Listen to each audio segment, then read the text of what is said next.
Hello, hello, hello, everybody! Welcome back for another night of VCS action. We've got some crackers series for you tonight for sure. I am Everyday. With me is my good friend Yulwei. How are you tonight, my friend? Hello, hello. Man, I'm excited. The second game today will be the best series of the night. Of course, make sure you're here for game series 2, FTV versus GUM. Oh, Truly a clash of the titans, but let's focus on this series first off. GUM, sorry, no, wow, got GUM on the brain. DBL taking on EVOS. Very important series for both teams. absolutely. So, EVOS yesterday, we saw them play FTV and lose the first game of any team to FTV. They struggled a lot, and it's it's a little bit strange looking at the series yesterday because in the first game, of course, BO3 was playing. So who really knows? Maybe EVOS would have 2-0'd FTV without bot, because the next two MVPs in the two games they won went over to the real top laner, TH or Hero. Um, so I'm very unsure what to make of this series and of the last series, because DBL is also coming from a loss, of course, against Cerberus. They got stomped. Yeah, So it's definitely it's both two teams teams. getting to Yeah. bounce back.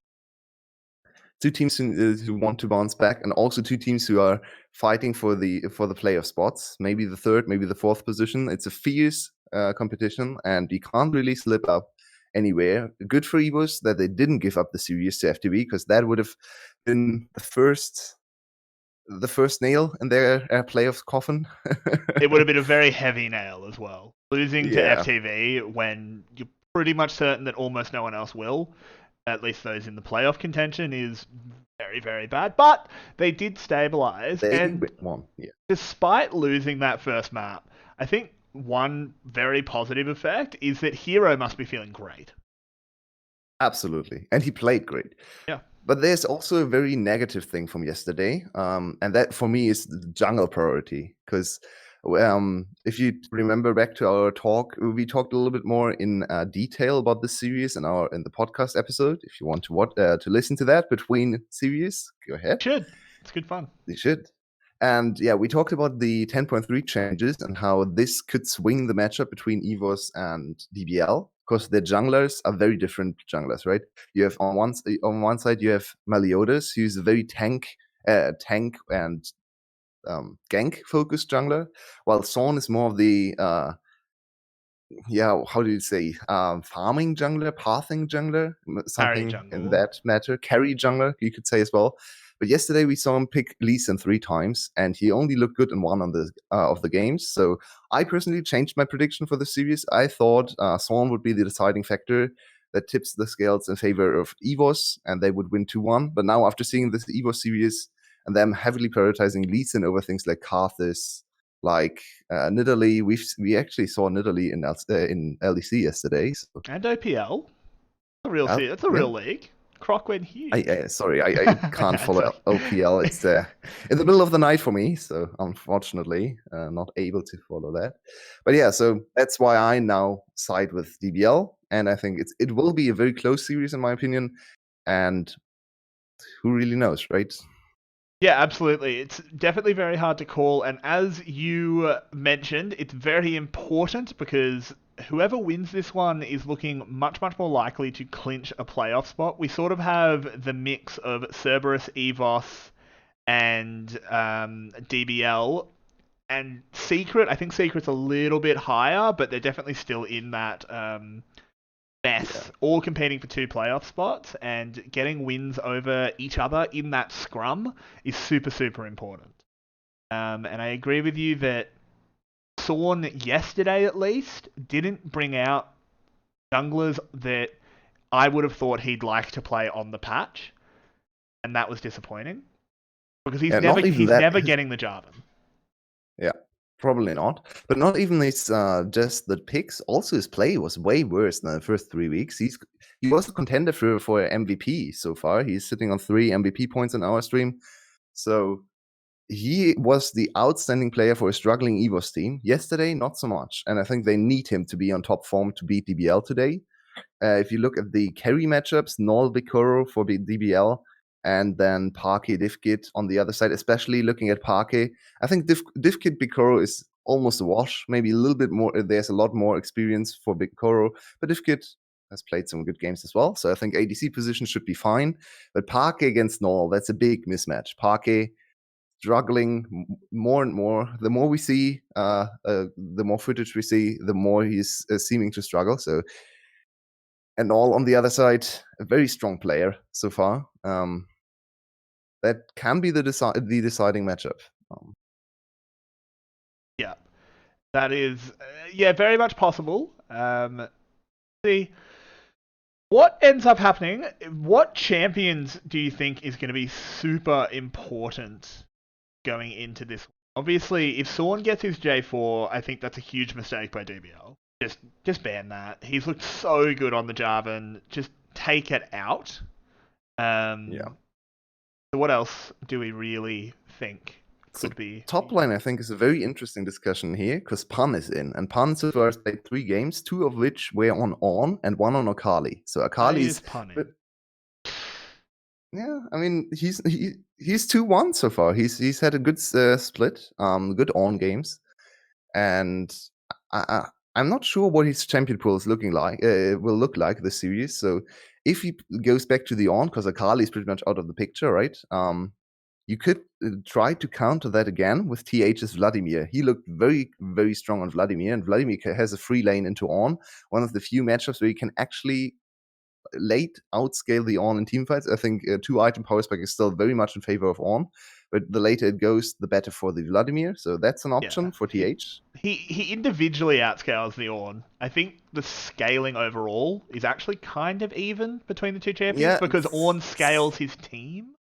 But I do see where you're coming from. It's kind of hard to... I wouldn't be surprised to see a second round of bans just banning the Vlad. I wouldn't do it in the first round, just because I think there's a few other things that need to be banned just tier list wise. But definitely in the second round of bans, if you've got the free ban, just chuck it. Like, he's so good on the Vladimir. Just remove it. Yeah. Also, I'm not sure if TH is willing to play on, so that could be an advantage coming into draft for Pan, because if TH is not willing to play perhaps the strongest, maybe the second strongest champ on the patch, that's not a good sign for your team. Of course, if you can counter with Vladimir on red side, maybe they can sneak a game against On, but I think On is the more consistent champ, not quite as volatile as Vladimir, who can fall behind and then do absolutely nothing in game as well, right? So this could be a little bit of an advantage for DBL side with Pan in. We, of course, don't know what else he can play. He brought out a few bruises the last time we saw him in Summer Split. Something like Jax. Maybe he goes back to the Jax. I hope not, because the Jax games may a little bit of a struggle. Jax is very weak at the moment. Yeah. It's not a good time for the Grandmaster. Removing Sphere of Shojin definitely brought Renekton back in line, and the item was an abomination, but Jax probably needs some help. That item is gone. Potentially. Very interesting matchup is the jungle, as you already touched on. Of course, Sorn with 6 Jarvan games, by far his most played. Lee now on 4 games as well, so definitely almost keeping up there. And J4 Lee is really not something you would associate with Sorn before the season started. But of course, 5 of the 7 wins for EVOS are on the J4, and the 2 wins they got on the Lee Sin were against FTV. So the real wins all on J4.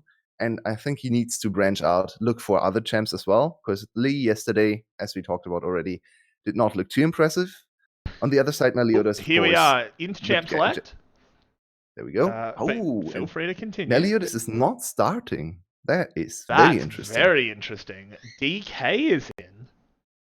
And the last 2 games we saw for DK, or the only 2 games he played, I should say, he didn't look great. He played J4 and Rek'Sai, which are Meliodas champs, so we didn't really see a reason for him to be subbed in. Maybe he can show us something on patch 10.3 and show us why he's the jungle sub, because I think, especially in this matter, it's quite good to have a pathing jungler secondary to Meliodas. You can back him up and maybe go for a Karthus or something here. I'd love to see a Karthus. I mean, I just think Carthens is super, super strong on the patch. I really hope the VCS don't sort of sleep on that pick. But bans coming in, it is Elise and Aphelios being removed by EVOS, Syndra and Xayah by DBL. The Xayah ban makes sense against DivKid. He's put an absurd amount of priority on that champion. And Zoe will be removed from Null. Yeah, this will be the first game in forever for Bikoro, not on the Aphelios, because the last 6 games he played were all on Aphelios. So, yeah, he has to show something different. Of course he can. He's a veteran. He has won VCS 2 times and went to Worlds, I think, 2 times as well. So he's a well-seasoned player and can play almost everything. Also the mages. So there's Syndra is banned, but maybe he can bring out the Cassiopeia bot lane or something. And that is something that was left open that we said would have been a massive fail. They banned out the Blitzcrank, but left Thorn's Jarvan. That is a huge mistake. Why have they done this? So, yesterday we saw FTW ban Jarvan consistently. Not too happy with Dashing Buffalo not doing that. Maybe they think they can outpath and outpace the Jarvan. With DK, a new jungler into Thorn, it's quite a hard matchup here. And we see a bit of a comfort gem for Pan already locking in the set. Every top laner likes to play set. Yeah, so yeah, we do. That should be good. Yeah, and the MF as well, locking away the other sort of big boy AD carry currently in the meta now that Senna has pretty much completely fallen out of favour, which makes total sense, of course. But that is the pick, and Cassiopeia now being hovered. I'd like to see this. I think that's a good pick. It's more pick away from Null than a pick for Parquet, in my opinion. Null has looked absolutely stunning on the Cassiopeia, pun intended. You could always say they're petrified of it. Yeah. Well, the first... Okay. That is very EVOS-like. Vladimir should do well later on against Zed. Early a lot of AP, though.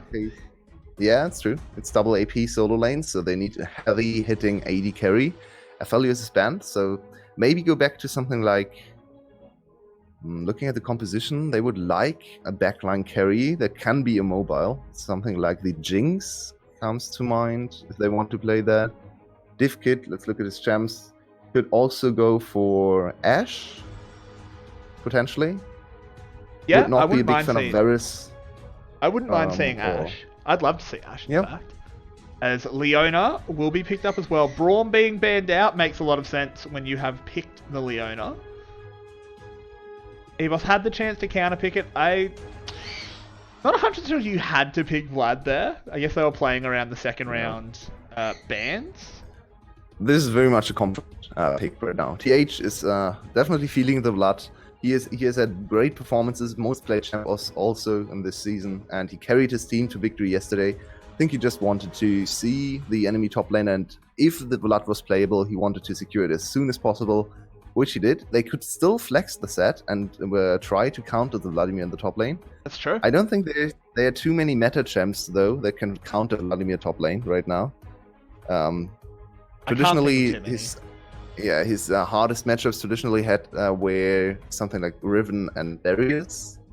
So both champs really not in the meta. But it's Pan, right? So maybe Pan can bring out the solo queue top lane champs, because he's still a super young solo queue prodigy. So true. Maybe he could finally live up to that next Zeros title that he was given last split. Still hasn't definitely did not live up to it last split, but who knows? Maybe we'll see a little bit more. As it is going to be Gragas picked up here for DK. A good solid pick. And Caitlyn will be the hard-hitting ADC. Caitlyn Morgana. Now that's a bully lane. Yeah, it's a very strong lane. Oh yeah, Aurelia is another interesting idea. Okay. Could be Swan Aurelia. I would like to see Pan Aurelia though. I think Aurelia is better in the top lane right now. In this matchup especially. I think Aurelia into Cassio is very much a very hard matchup for Aurelia. But yeah. let's go back to the bot lane for a bit. It's one of the what div kit B. Okay, thank you. One of the traditional bully lanes, of course, very hard to punish with the Black Shield as well. Good push. Yep. All in is not their forte, but they can poke forever. Into MF Leona, they should definitely get a little bit of an advantage. I'm still a little bit worried about this Caitlyn pick. Of course, they're scaling, of course. We all know mid-game is not what Caitlyn wants to play around. No, not at all. So, might be a little bit late on the scaling side. I would have preferred a mid-game AD carry that can scale towards late game as well. So something like Ashe. I would have really liked to see the Ashe here. So a little bit more lane-focused for DivKit. Very strong lanes overall. Vladimir, Cassiopeia, Caitlyn, Morgana. Very strong lane setup. Should give J4 the opportunity to look for ganks early on, especially in bot and mid lane. Not so much in top lane. As Vladimir just wants to farm, just wants to scale. Yeah, I definitely agree. Overall, a very interesting draft, I guess is the way to put it here for EVOS. DBL's draft makes, this is one of the easiest to execute drafts you can have, right? I'm really not a fan of Aurelia here. Yeah, except for I was about to say, aside from the Aurelia. Yeah. The Aurelia is very interesting, but other than that, I think all the pieces of the puzzle do work well together. So I don't think Aurelia needed to be picked. I think if they send Null in the top lane and Pan into mid lane, then Aurelia does make sense, because Aurelia is quite good into Vladimir. She is really not good into Cassiopeia, and also Set can beat Cassiopeia early on in mid lane. So I would really like to see Set mid lane, Aurelia top lane. I think both matchups are better for the respective melee champs. If they go into lanes like they are supposed to, looking at the players, I kind of struggle to see DBL winning this game. They are pretty short-ranged, scaling for sure in favor of EVOS. I'm a little worried about this DBL comp. Of course, I really one of Null's more favorite champs if it comes to AD and melee champs. But yeah, maybe the wrong time to bring her out here. Yeah, definitely. Particularly when you do sort of want to see Null as the stable backbone of DBL, putting him on what is not honestly a great matchup is a very, very dangerous choice, and they're not going to go for that lane swap that you suggested. So it might be a bit of a rough start for DBL. I have to see if DK can get anything going and sort of show us why he's in over Meliodas.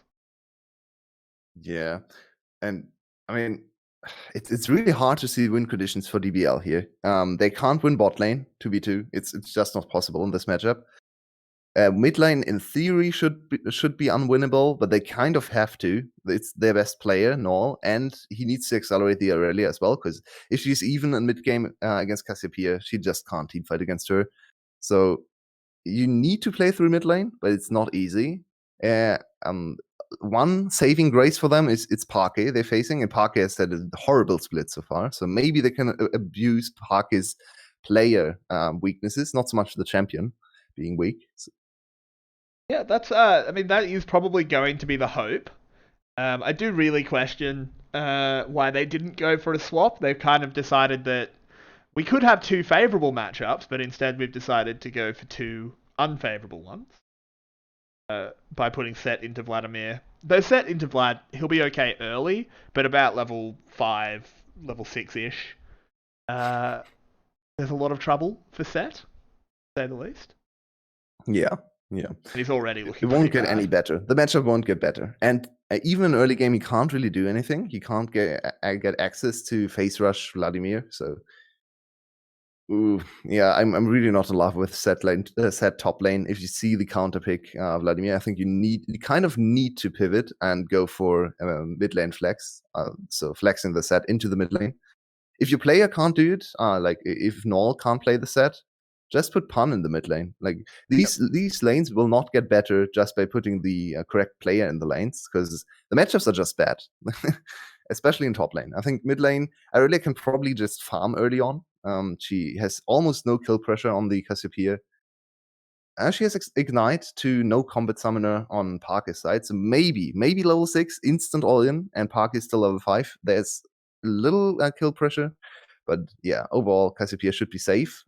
Messed up her wave a little bit, pushed too far forward.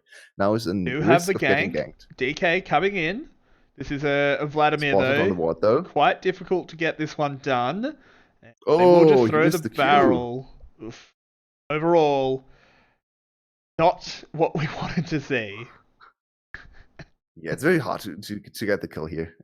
You kind of need to double flash instantly on the Vladimir, and he had vision, so he could react or preemptively flash away as well. So in the end, I'm happy that DK kind of called off the gank, because even if you get the kill here, you just force the teleport, and Vladimir will still not die 1v1 to set. So even if you accelerate set, I'm not sure it actually does anything for you. I think you have to play around Aurelia here. Yeah, I completely agree. Would like to see DK heading towards the mid lane, but it does look like it might be round 2 in the top. The ward is still there, though. Yeah. DK, come on. Maybe he didn't think he was spotted. Is a very strange read. Because I feel like Hero backed off pretty early. Well, yeah.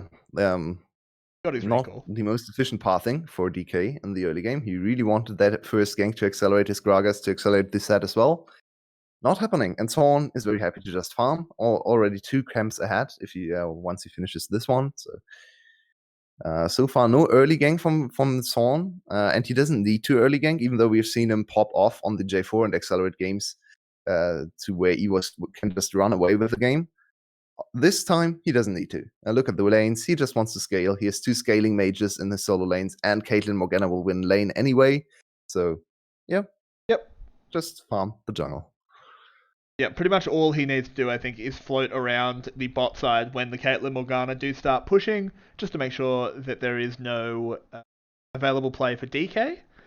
But yeah, overall, Thorn's just going to have some fun chilling in jungle. There the first bit of action is. B is spotted here. And the less action, the better for EVOS, of course.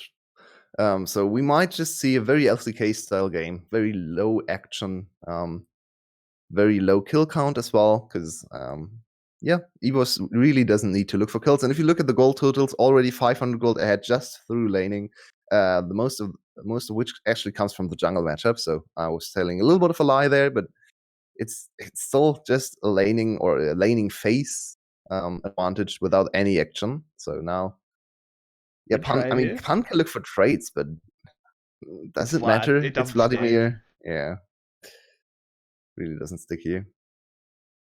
Seems like Parker at least has now gotten the better of Null in the trade, which makes a lot of sense because okay, that one sticks. Was both of the ultimates being burned there? It was just a suplex. Getting a lot of damage down, but good job. And here is a gank in the mid lane. Null, Parquet just yelling at the back. And there's the knock up. DK could be in a lot of trouble here. Does flash away, but a lot of damage being dealt and a lot of summoners being used. That is such a detriment to DK's chances of accelerating this game. Now he doesn't have his E-Flash available, so it's even harder for him to look for anything. Of course, usually you go E-Flash into ult for secured damage and knockback. But now no flash available, still not level 6 either, so Zorn with a big advantage. Could actually look for a solo kill here. Yep, and just uses the Cataclysm to make sure that that is a very, very easy first blood. Just finds the enemy jungler on the red buff. Every day I know we're in the VCS and I can't get ahead of myself here, but this game looks pretty over after 8 minutes. Okay. This is very early to be saying those things. But it looks I don't quite disagree. over in draft already, but oh man. Yeah. Early game is not given DBL better chances at winning this game. That is a dangerous statement, Yulwei, to say that one kill is all that a VCS team will interweigh. But you are right that if you turn the nameplates off and perhaps pretend that we're in a different region, then yeah, this game's looking pretty over. But Never underestimate the ability of EVOS to interlead away. Of course. That's always a possibility. And there will come item power spike if everything stays the same. If we stay on 1 kill and 1k gold leaf for EVOS roughly, there will be a time in the game around 1.5 items where the composition of a DBL strikes or spikes more and is a little bit stronger comparatively, especially in bot lane. If you get a good Leona engage into bullet time, that's way more impactful than 1.5 items Caitlyn, of course. So Yeah, there's one very, very small window for DBL to punish the enemy team, but if they can't accelerate, that window will just close or get smaller and smaller. I'm not sure if windows get smaller, but whatever. the gap does. It works. Up in the top lane, here is a second solo kill attempt. That works. Oh, and he flashes forward and just murders him. Okay. Yeah, that helps. He refused to pull flash away, which is quite foolish. Hero keeping his flash for next game. Doing a double lift. Yeah.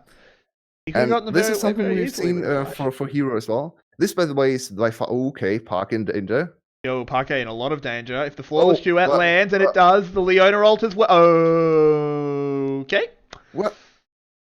Parquet, what have you done? No, Parquet, why didn't you leave? Parquet, you were gifted your freedom by Null, and you've just... I spoke too early. I'm sorry. Oh my god. What was that? The VCS, my friend. Can we get a replay? How is this... Oh no, we're getting a replay in the top lane at first. Yeah, which is good as well. It's good, yeah. So, first big mistake. He tried to get rid of the minion aggro. But, okay, we're back to life, I think. Okay, that's because there might be a bit of a fight in the bot lane. Yeah. So, he tried to get rid of the minion aggro. Which, he had a lot of minions shooting him there. So he wanted to go towards the brush, but then thought better of it because he was getting very close to Pan. Then he still was too close to Pan and had the minion aggro, so even more damage on him. So double turning mistake, you could say. And then also not flashing away. Got a bit of a rumble in the river, though. As, oh, God, we're going back to the top lane, despite the fight the bot side, as the dragon is getting very low, and it will be the smite over to DK, but High taking a lot of damage. Big cataclysm, but the bullet time doing a lot to split that fight. Sword now needs to find a way out, flashes over the wall, and no one dies, but the dragon does go to DBL. No one died. That is so surprising. Looked like 4 or 5 people would die there, but no one died in the end. And a little bit of alone time for Vladimir in the top lane, which is great for him to catch back up. Yeah, a little bit. So the game accelerated, but we're still looking at a gold lead. And that's still not great for DBL. No. They stabilized a little bit and accelerated their top lane, who is also going for Trinity Force. So early, strongest 1 item power spike you can hope for. No, I'm proud of him. But, I mean, again, you're ahead in lane against a Vladimir. If you're not going to go Triforce, then you have your set privileges taken. Good job, Pun. So, and earlier, before the action rudely cut me off. It might cut you off again, I'm afraid. As Hero's in a lot of trouble. He's going to die. Yes! And, yeah, why are you not... My God. That was so late. He did not need to play that so close. He actually... I think he actually played it okay after the initial mistake. He really wanted to get his Crimson Rush through to heal back up to 300 health, which he did, and then flashed away from the Haymaker. That was okay. I still think he could have flashed away a little bit earlier, but good to see him finally utilizing his Summoner spell. But still, Pun I'll attempt it again. Yeah, go ahead. No, there's another fight. You won't, because here is the Herald. DK should just back off this one, but no, the collapse is here. EVOS needs to back off now, but they're going to try and press forward. No, the Herald's taken, and in the end, everyone backs off. DK claiming that eye. Yeah, and that should give DBL the first real gold advantage of the game, potentially in top lane. I think he should probably drop it in top lane, because that's the easiest lane to push in. It's very risky to push into Cassiopeia. If you ever overstep, you get punished by the enemy roam, enemy support roaming, or jungler being there. You could easily die to Cassiopeia, so it's way easier to just utilize the top lane. Vladimir really can't do a lot to stop the Rift Herald from happening, so just accelerate Pun even more. Yeah, Yeah, and I the top mean, lane matchup is very, very interesting if you look at the players, because of course Pan, the youngest player in the league, for just turned 17 last summer split, and TH also very, very young player, still 17 as well. So it's a little bit of a prodigal or the prodigy lane. yeah, and Hero just walked into a So, brush on his own, and no flash in the world's going to save him from this one, as Pun beats him to death. That is a dead vampire, yeah, and the Rift Herald Son. summoned. Thorn, suplex into Okay. the CC chain, going to take a lot of damage. Could just die. No, it goes golden, but they can just Yeah, for re-engage. sure dies. Thorn? Yeah, that was a little bit of int. Not sure why he did that. So EVOS really does not want to win this game, which No, they indicates are. my earlier prediction, but doesn't indicate my draft read, I guess. But you can always win if you accelerate and the enemy team ins, of course. PH doing a little bit of charity work this game, making sure the hungry get Yeah. fed. He played against Rika yesterday, so he felt very safe to play as Vladimir again. And suddenly there's a top laner who actually has mechanics and hands. So Yeah. unfortunate. Oh wait, wait, people. Oh god, I'm playing against someone with a keyboard today. I mean, that was just a rookie mistake here, even Yeah. though he's not really a rookie anymore. But running into that, like what? This was a Maybe big it's a little bit of mistake, team though. communication. Yeah, Son even more int here. What did he try to do there? I think He even maybe he blew his didn't. stopwatch as well. Maybe he didn't think the suplex was up. Yeah, that's more our team communication mistakes, because It's also also the th checking the brush is a big mistake on the jungle read. You should know that DK is in top side and preparing for the Riftfeld spawn in the top lane. So never go to the brush when you don't know where DK is and you have a very good. You can anticipate that he'll probably turn to top lane. So it was pretty likely, but he would turn out top lane, and yeah, that was just a little bit of a silly mistake there for Hero, followed up by an in play from Thorn. Oh, Now and big here we have advantage. another engage here. Pun on top of Hero. If he's got the Haymaker, he'll kill him. Nicely Never done. mind. Flash Face Breaker. And once again, the Vladimir is dead. Hero. Suddenly, maybe we bring in but one. Oh no, please no. Please no.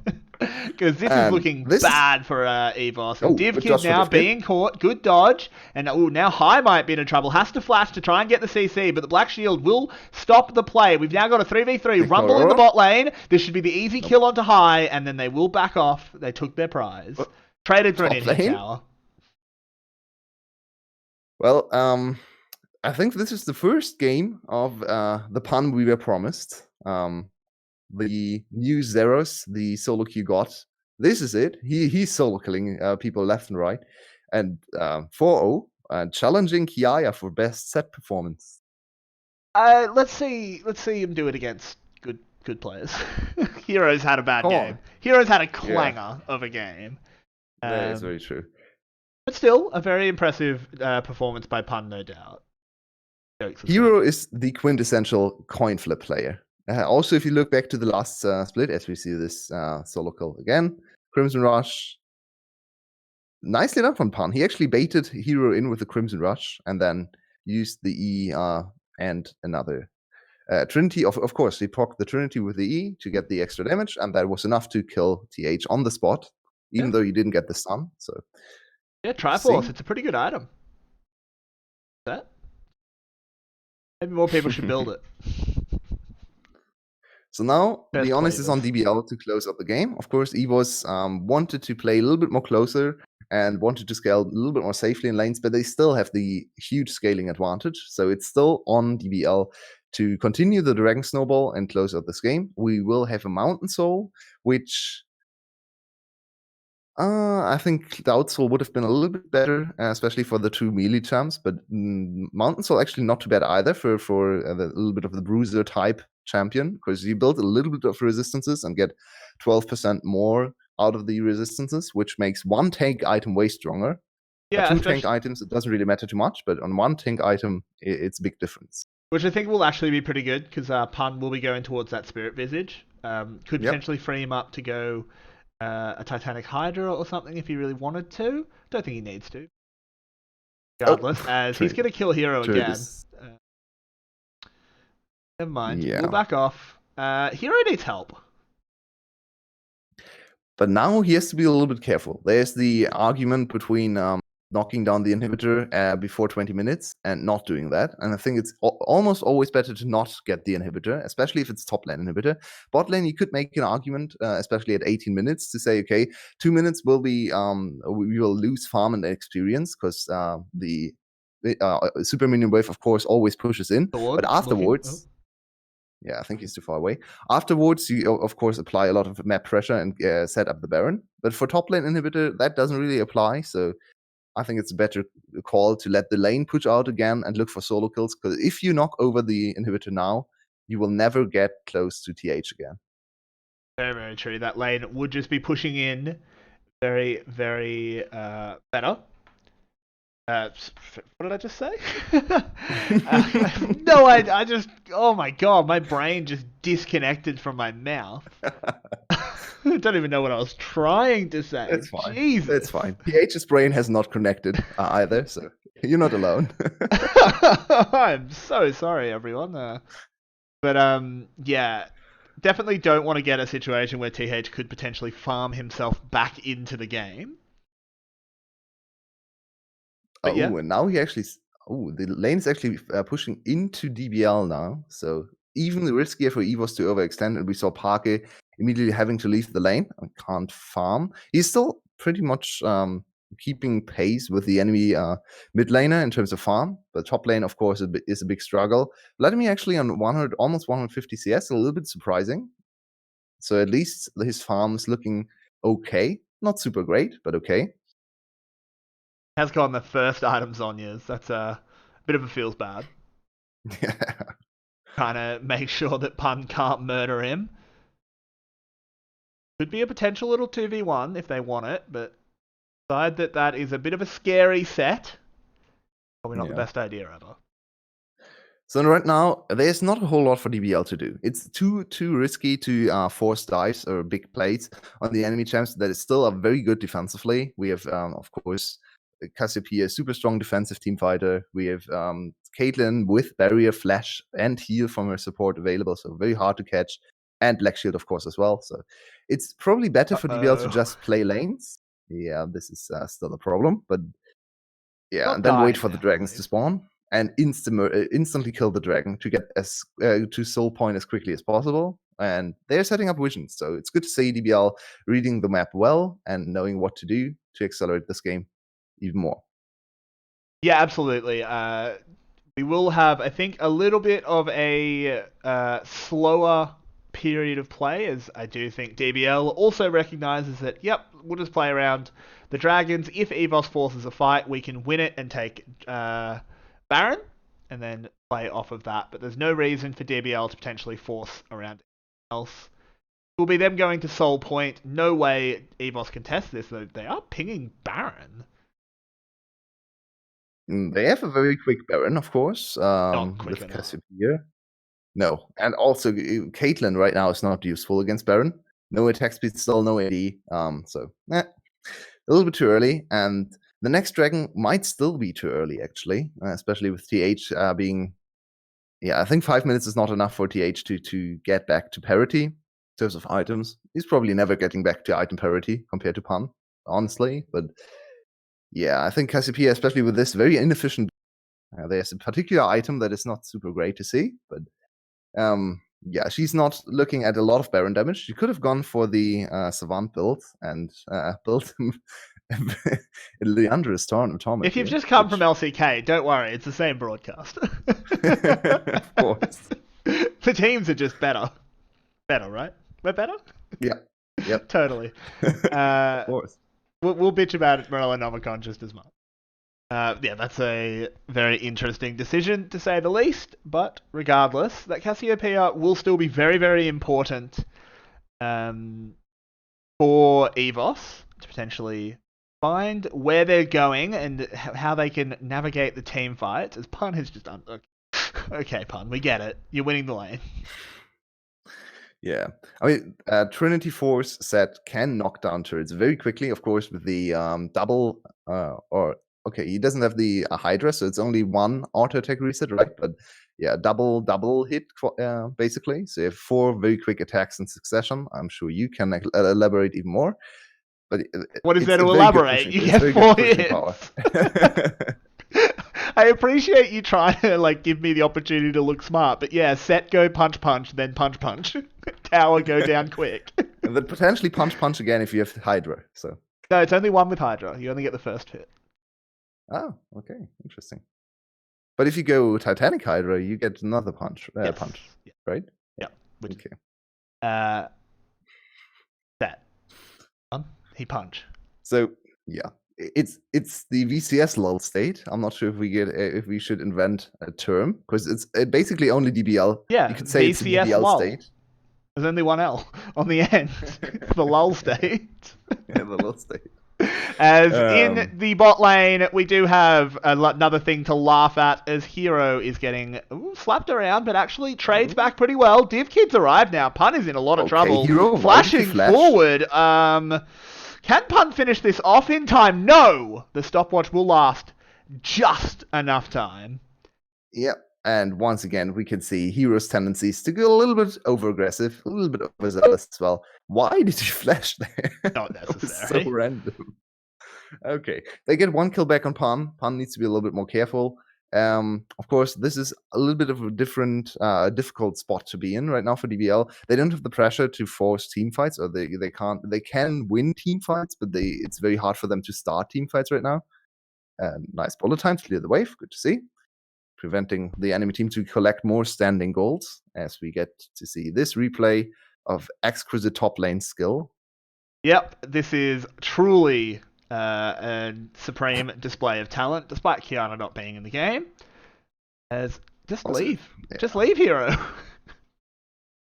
So look at how much Div Kid's one auto attack changed there, because he auto attacked with the passive, of course, for the Storm Razor, and that slowed down Pun so much he couldn't look to run away anymore, just because of that one auto attack. And I don't think the flash was necessary for TH. Thought he had to. I think he thought he had to flash to continue the slow or the CC stacking, but I don't think he had to. In the end, now very vulnerable again. Also, the Zhonya's not off cooldown. Will come off cooldown shortly. Could still die to Pun the side lane though. So the problem is still there for EVOS. But they are also stalling the game. On the other side though, DBL, of course, waiting for Soul. I has to use the ult to potentially buy himself some space, and that was an unnecessary heal, Big Coro. I'm not sure, actually. I don't think it was going to kill. I don't know, maybe. You know, with the precision tree thingy, coup de grace? Yep. Maybe. Ooh, true. Any truers in chat? See where the LCK. Okay. But we do now have 10 seconds. 9 seconds. Yep, I was about to bring us back to reality. We do have 10 seconds, 5 seconds now on the Dragon. This one's super, super important. I think EVOS is actually favoured now. Pun getting caught, and oh my word, getting slammed and jammed into the team. The big haymaker. Pun goes down, but he's done all he needs to do already. The Vanguard's edge does go forward. Hero does a lot of damage as well. Truly, it is the tale of 2 top laners. Can they find anything to convert? Parquet with a very, very poor Cassiopeia ult. Truly, the petrifying yell. Now, I mean, it's Parquet. He should just unbind R, to be honest. It's true. Parquet doesn't hit ults. Nor stalking around the back. Dragon on half health. Thorn really doesn't want to be here, but he has a smite, and that's what he needs. And that will be soul taken. DBL now very, very favoured to win this one, particularly when they randomly win the team fight as well. Big Coro does go down to the big old sniper shot, but it didn't matter as secured the soul and 3 kills. DBL looking in a very, very good position. Sadly, we are getting uglier and uglier. It's so many misplays in that fight. Oh my god. Psalm, did you see that? The very start of the fight, Psalm was disengaged. Oh my god. And speaking of which, there was a teleport into a power bomb. And suddenly, Div Kid. Pun wants to stay in the lineup. Pun really wants to stay in the lineup. He's justifying it at the moment. He's looking great. Husmet is absolutely sweating. Shout out to Husmet will be great, of course. Div Kid will win MVP. Truly looking like an absolute savant at the moment. Truly the hot takes, yeah. Hey, there was a period of time where it looked like he might have been right. But Baron, I should say, now at for Baron. A little bit rough. Oh, the cask is being used, and as is the Leona ult, they do get the catch onto Hero. Has the Black Shield now, and does go into the puddle, but Null is around the back. Big Vanguard's Edge locks up two into a nice flawless duet. 2 stasises to survive the bullet time, but I don't think it's going to matter, so bad, as this feels horrible for EVOS, as they get wiped out. There should be a free Baron, and DBL looking like they should be able to take game 1. And honestly, even though the game has a lot of mechanical mistakes, the decisions taken by DBL are very solid.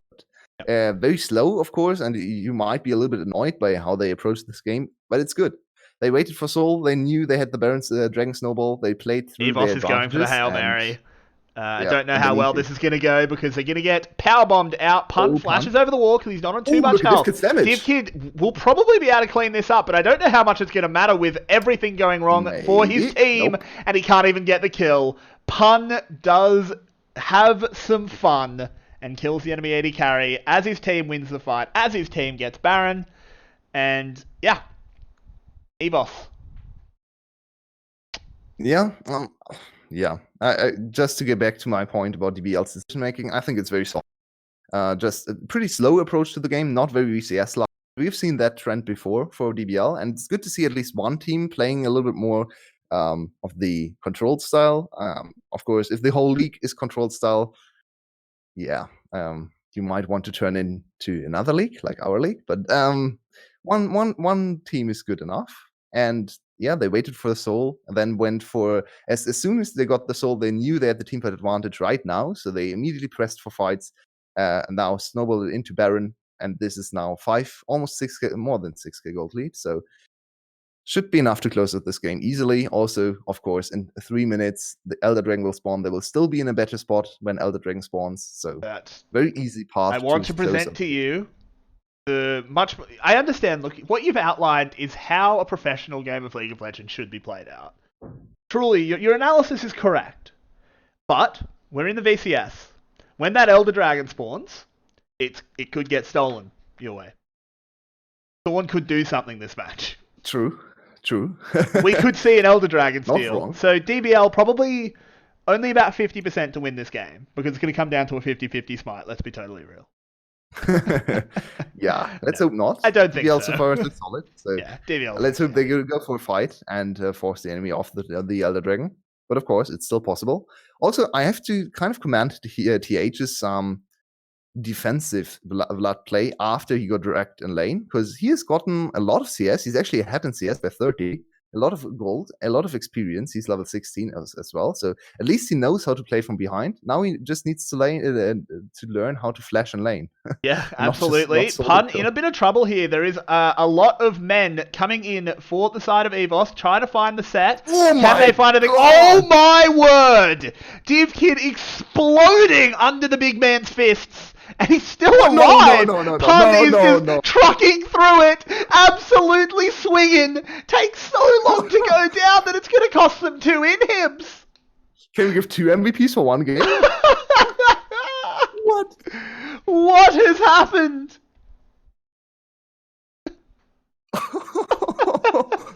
If you got another kill there, I mean... that would have been the end of Husmet's career, honestly. I mean, I think it almost was already. Husmet is sitting backstage going, all right, well, I wonder if Domino's is hiring, because I need a new job. Oh my god. Maybe FTV is hiring.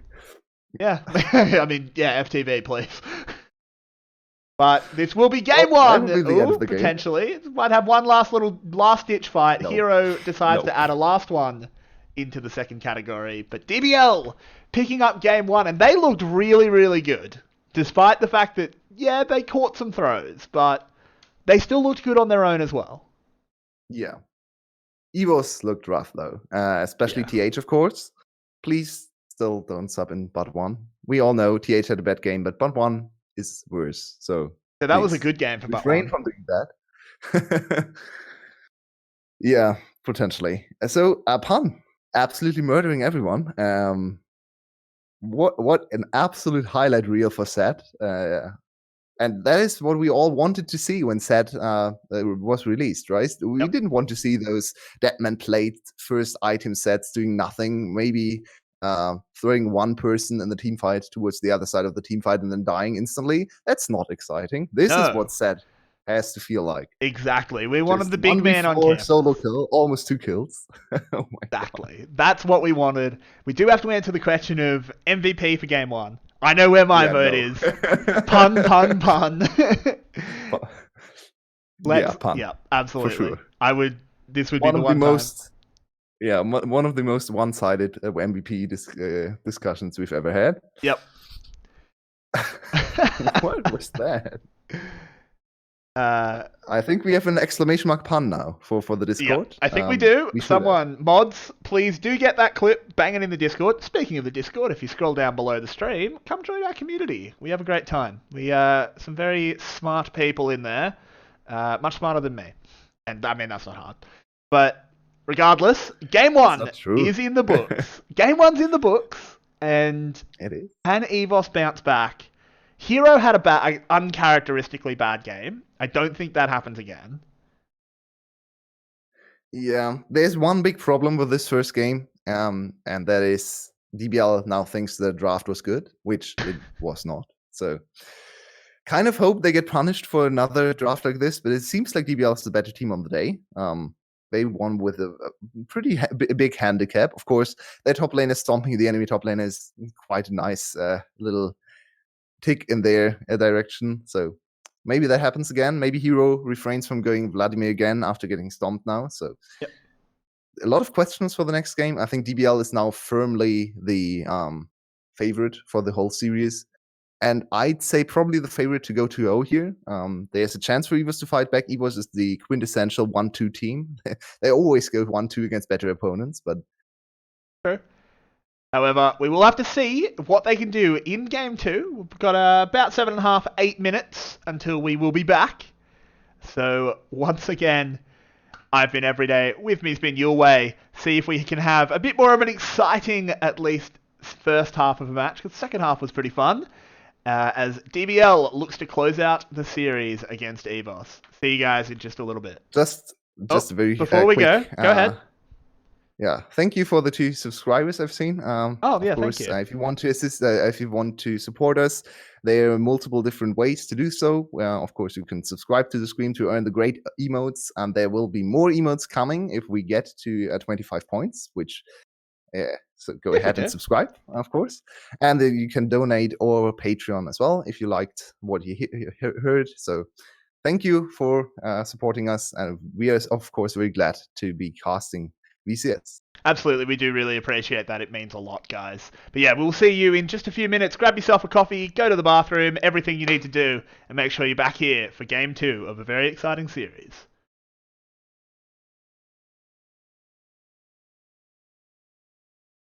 Hello, everybody! Welcome back for game 2 of EVOS taking on DBL. Game 1 was definitely not decided by the draft, we'll put it that much, as it was definitely decided on the Rift. Pun, man. Nice. But yep, that was a pretty dominating performance by DBL overall. And what do we think EVOS needs to change up, other than Hero not inting in the top lane, to potentially keep this one going to game 3? Well, yeah, I really think it has to do with the jungler. Son has not looked great this week. He has not found any success on his J4 that last game either. He even missed the crucial combo in the one dragon fight, which is very unusual. He's usually a very solid mechanical player, very much on top of his game almost all the time, especially on J4. So I would really like to see a change of pace and jungle, or a change of style, maybe go for a little bit, especially against DBL. You could actually get away with something like Karthus because they play very slowly, so you get time to scale. I would really like to see a farming jungler finally for Zorn. I kind of don't think they will go for it, but let's hope for it as we already jump into pick and ban number 2. We're heading in thick and fast, and caught me off guard there a little bit, did you, the VCS, as I switch this over, don't worry. But yeah, I mean, I'm surprised how little even nods in the bans towards the pathing junglers there's been. Sorn was always a pathing jungler, right? Why have they suddenly completely forgotten about it? I mean, I think Zorn changed a lot since he started since he has been an EVOS player. Of course, he still has his solo queue tendencies here and there, and likes to play his Nidalee and Graves. But I think he's become more of a ganking jungler as well. He's played a lot of Lee Sin and J4 this season, of course. Last season did go towards Gragas here and there as well. So I think he changed a little bit, but he can still go back to his former style, hopefully, and then maybe give EVOS another win condition, because right now the mid laner is not carrying. So I would actually like to see Zorn on the hard carry, maybe the Karthus or something like the Karthus, and then Parker on a more facilitated champ. You could put him on Karma, maybe put him on Orianna. Oh no, don't put him on Orianna, sorry. I don't want to. No, bad memories. Put him on something very easy to play on mid lane. Yeah, something like that. Don't put him on mages because he's not great on pressing his R button. So yeah, absolutely, and Pun will get another go on the set. It's good to see. Makes sense just to run that one straight back. Normally don't like it as a first pick, but I think when you've got that kind of momentum, makes a lot of sense. Steve Kid back also on the MF as well. Do continue. Sometimes a little bit risky to go back to the set, because after dominating your lane, you have to go back to laning from 0, right? You have to go back to 0-0-0 to being equal. So sometimes you can have quite a bad game after a very successful first game, especially if you solo kill the enemy, because you overestimate your strength. But he's a pro player, so he should be aware of that. So let's hope for another great performance from one Pun man in the top lane. Yeah, and Zorn will get back on the J4, can hopefully redeem himself, and the... Sorry. I think I've got the wrong stream open, my bad. This is the LCK. Silly me. No, that is, of course, the Varus Tahm Kench being locked in for Big Koro and High. Not something we see a lot of them in the VCS. I'm honestly so shocked by the lack of Ornn here in the VCS. Yeah. He is almost everywhere in the world. He's now first pick material, and we don't ever see Ornn, it seems like. Very seldomly. It's super confusing. Instead, we have another Mordekaiser game, which, yeah. Stop picking Mordekaiser into set. Not a good pick. Yeah. It's a little strange. Especially also not seeing Yuumi and Soraka. Like, the 3 strongest champs in the patch. Maybe together with Aphelios, so the 4, they have one of the 4 strongest champs in their champion pool. No one is picking Ornn, no one is picking Soraka, no one is picking Yuumi. Very surprising. Maybe next week will bring some change, and maybe Gum later on today will show us the real champion priorities. Palette also likes to sometimes play a little bit more of the carry support, so maybe we'll get to see Yuumi finally, but it is really confusing me. Yulwei, like, I understand that your first priority is analysis, but we are trying to grow a stream here, so maybe don't beg for Yuumi Soraka. I'm never going to stop giving you shit for it, even though I know you're right. It is... Yuumi Soraka, you have his Yuumi Soraka bird here. It would be... I mean, first-hand knowledge. It is a bit insane not to have... either of those champions apparently existing in the VCS, but we do have the Braum picked up for the support. Makes sense to stop... Rough. Makes sense to stop the counter pick, even though the counter pick is irrelevant, because Tahm Kench is already picked. Interesting if Well, this Karma was to be locked in. This is a yeah, we low have damage DK. comp. Yeah, this is DK carry us place. Very strange composition. Really does not look like 10-3. It can work, of course. Null also a Karma player. It's a little strange to have your MVP candidate playing Karma, but I mean, Karma is still a strong laner, so maybe he can still stomp Sparky in lane. And then look to accelerate the rookie jungler in DK. It's a very peculiar draft. It's very aggressive, very... Yep. I like Parquet getting the rise. Can't miss your ult on that one. I once again like EVO's composition more, but seems to not matter too much in the VCS right now, especially in this matchup. Pan against TH, I'd like to see the second round. This time, it should be very, very hard for Pan to get solo kills on the Mordekaiser.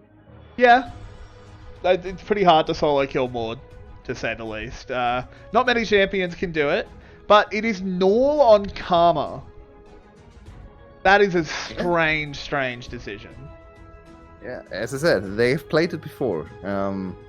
Usually it's Meliodas piloting the Olaf, so I still don't quite understand why DK is starting over Meliodas. Seems like they have almost the same champion pool. Once again, the Olaf, Meliodas' most played champ, so now DK is taking his turn and playing the Olaf. Maybe Meliodas is not performing too well in scrims. Maybe there's some issues with the communication with Pan and Meliodas, because it seems like Pan and DK are always playing together, so maybe a little bit of topside thing. It's cool to see the rookie being facilitated by the veteran in the mid lane, of course, but it's also quite risky. If DK does not start off the game on a strong, doesn't start the game strong, then suddenly the Karma doesn't really do it. I don't think Varus is strong enough to carry here, so yeah, it's DK looking at the MVP. Yeah, it's interesting. The Olaf, it's almost a nod towards the unstoppable Olaf stuff we've started to see, but then you didn't pick. You picked Karma, but you didn't pick Soraka or Yuumi. It feels like a very disjointed draft. Yeah, if you imagine this composition with the Esri playing suddenly super strong composition, right? So we have Olaf with double facilitating supports and backline damage for Ezreal to back him up and poke out. And then also Pan is a very strong solo laner, providing a lot of tankiness in the team fights and maybe a little bit of extra engage as well. So 3/5 of the draft are very good, but then the bot line is very much still 10.1, 10.2 draft, not so much a 10.3 draft. So we still need to see a little bit more adaptation. I'm personally not the biggest fan of Varus Tahm Kench on this patch. Now it has a high win rate because people, only very proficient people pick it, but yeah. The VCS, it's very much not the VCS style. Yeah, I mean, it's DBL, so it's the non-VCS team. Picking Varus Tahm Kench makes some sense. Very defensive. Biko also very strong backline ADC, especially in the later stages of the game. I think the weakest... They're spotted in this aggressive play. Oh, no. They do go for the blue buff steal. Oh, no. Oh, it's the VCS, all right. And the Braum passive is out on DK, but they do look like they want to disengage. But look at the damage. Level 2. Yep, Sorn does have that level 2. Can go for the flag and drag if he manages it. Now, DBL on the retreat. Sorn flashing forward. Where is the EQ? There it is. Double knock up. This should be easy kills. High will go down for sure. Give that one over to DivKid. And in the end, it's only one kill, but an absolute disaster for DBL. Yeah, and I don't think they expect the enemy team to be there, because you don't want to fight against Braum level 1. I know Olaf is strong level 1 champ, and J4 really is not. He has one ability at level 1, which is not great. His passive still does a whole lot of damage, but yeah, a little bit of a strange decision there, and in the end, they have to blow a lot of flashes and exhaust as well in the bot lane. Look at this again. So they start off with Flag. DK actually runs out, and the first concussive blow stack goes to DK. So, it actually wears off here. So DK does not get stunned. Was very close to going down first, and now it's just Sorn flashing on top of High. He just had to wait for his flag and drag to come back up. Yep. So the flag was not up. Pretty easy execution and a good start for Zorn. Yeah, absolutely, and an even better start for DivKid as he was the beneficiary of the first blood. And something that kind of happened there, it didn't get shown in the replay, was they walked in with a sweeper running. Oh no, DK. It could all go worse. He smited the small one. No. Here we go. Hero did pop forward, use the death grasp over the wall. Can Pun trade back onto anything? I don't think he can. The Haymaker's already been used. Yep, and that will be the double kill for Zorn. And Zorn is back in town. So, no. Why is DK in again? No. So, don't really know. So he just smited the small Krug instead of the big Krug. I mean, in the end, it wouldn't really matter anyway. He died instantly. He was level 2 to level 3 Zorn, who's now level 2. So ahead in CS and in experience still. Of course, gold as well. And that's an Olaf being set behind, which is never a good sign, especially if you've drafted a whole composition around the Olaf, especially in mid lane position. Why was he invading at all? Why would he think that Zorn is going to be like, vertical jungler? Zorn is miles ahead. Of course he's going to contest. I don't understand. I think so. He read the red buff and wait for Zorn, which Zorn did, right? So he thought, okay, if he's down there, he'll just take all my camps. So I have a little bit of time to catch back up and collect a little bit of experience. But Zorn read him like a book and went red buff straight into his own jungle to stop DKs and waits. A very good read for Zorn. Maybe a little bit of his rookie status showing for DK, as he wanted to go for the efficient play that may have been more risky. So in the end, gets punished for it by Zorn. Zorn once again showing his dominance in the jungle. Yeah, absolutely. Has been handed a huge lead here. And DK trying to get something back. Hero does not have flash. Did use it to get over the wall. Could potentially get found here. But no, the shield is big. And he will walk away. Did you see the big white 2? Oh, there's a dive set up. B and Zorn are here. It's a 3v2 potentially.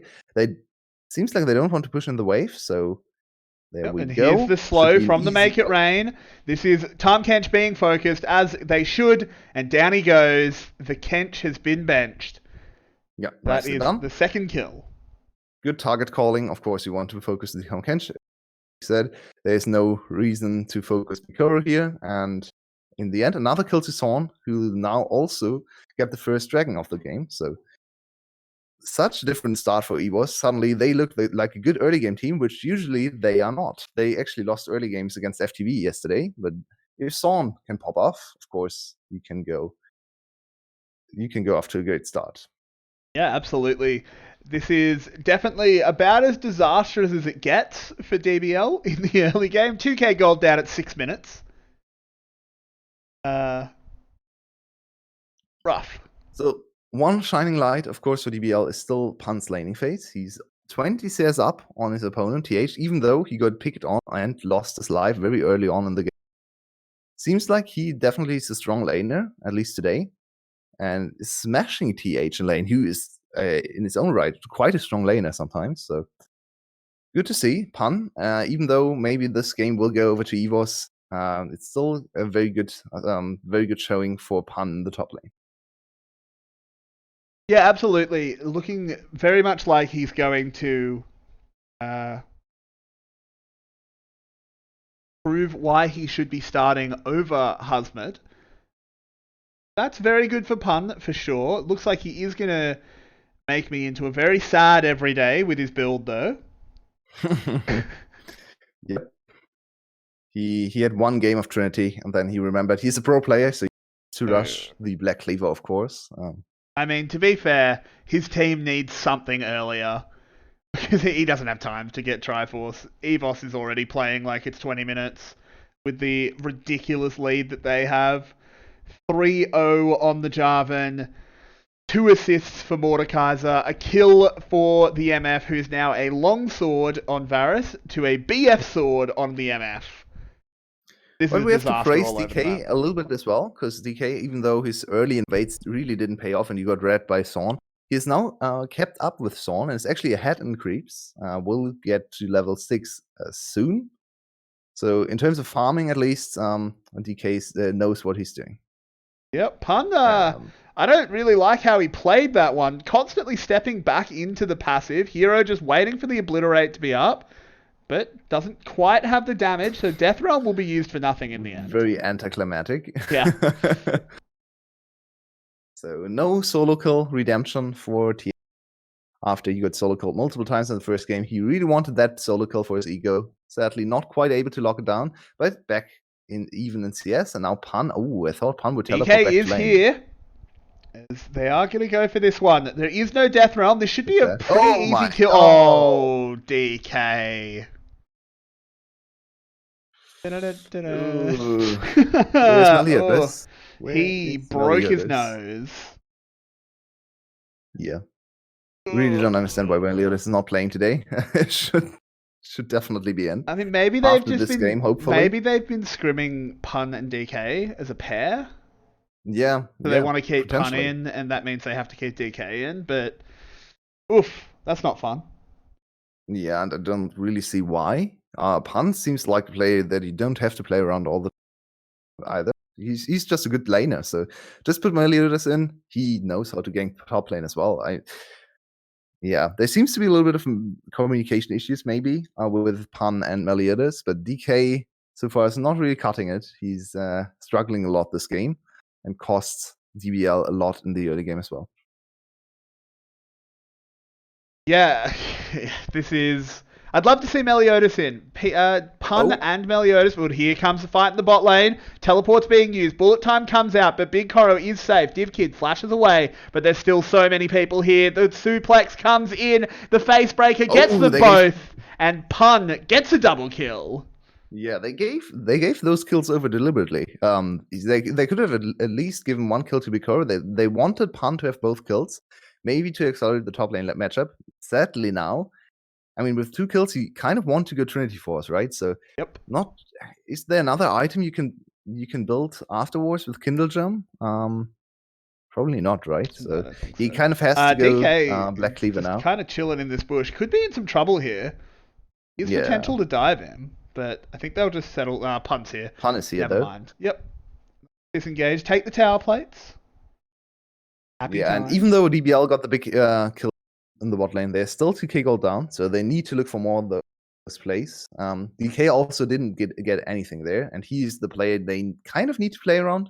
They've built a composition around Olaf, so this actually also it started off just with a Chains of Corruption. It was really well played by DBL. And now look at Null, everyone flashing on top of everyone, and then very good face breaker to see double stun. Yeah, look at this. Null, Big Koro could have gone for auto attacks there, and Null as well. So they deliberately gave over the kills to. He's the rookie. Maybe you just want to have the rookie feel a little bit better. The veteran stepping a little bit back and let the rookie have the show, which is or the spotlight, I should say. So yeah, that is not a bad approach. Maybe it's not the correct game to go for that though, because I think they need Big Koro on strong items as well in the back line to carry here.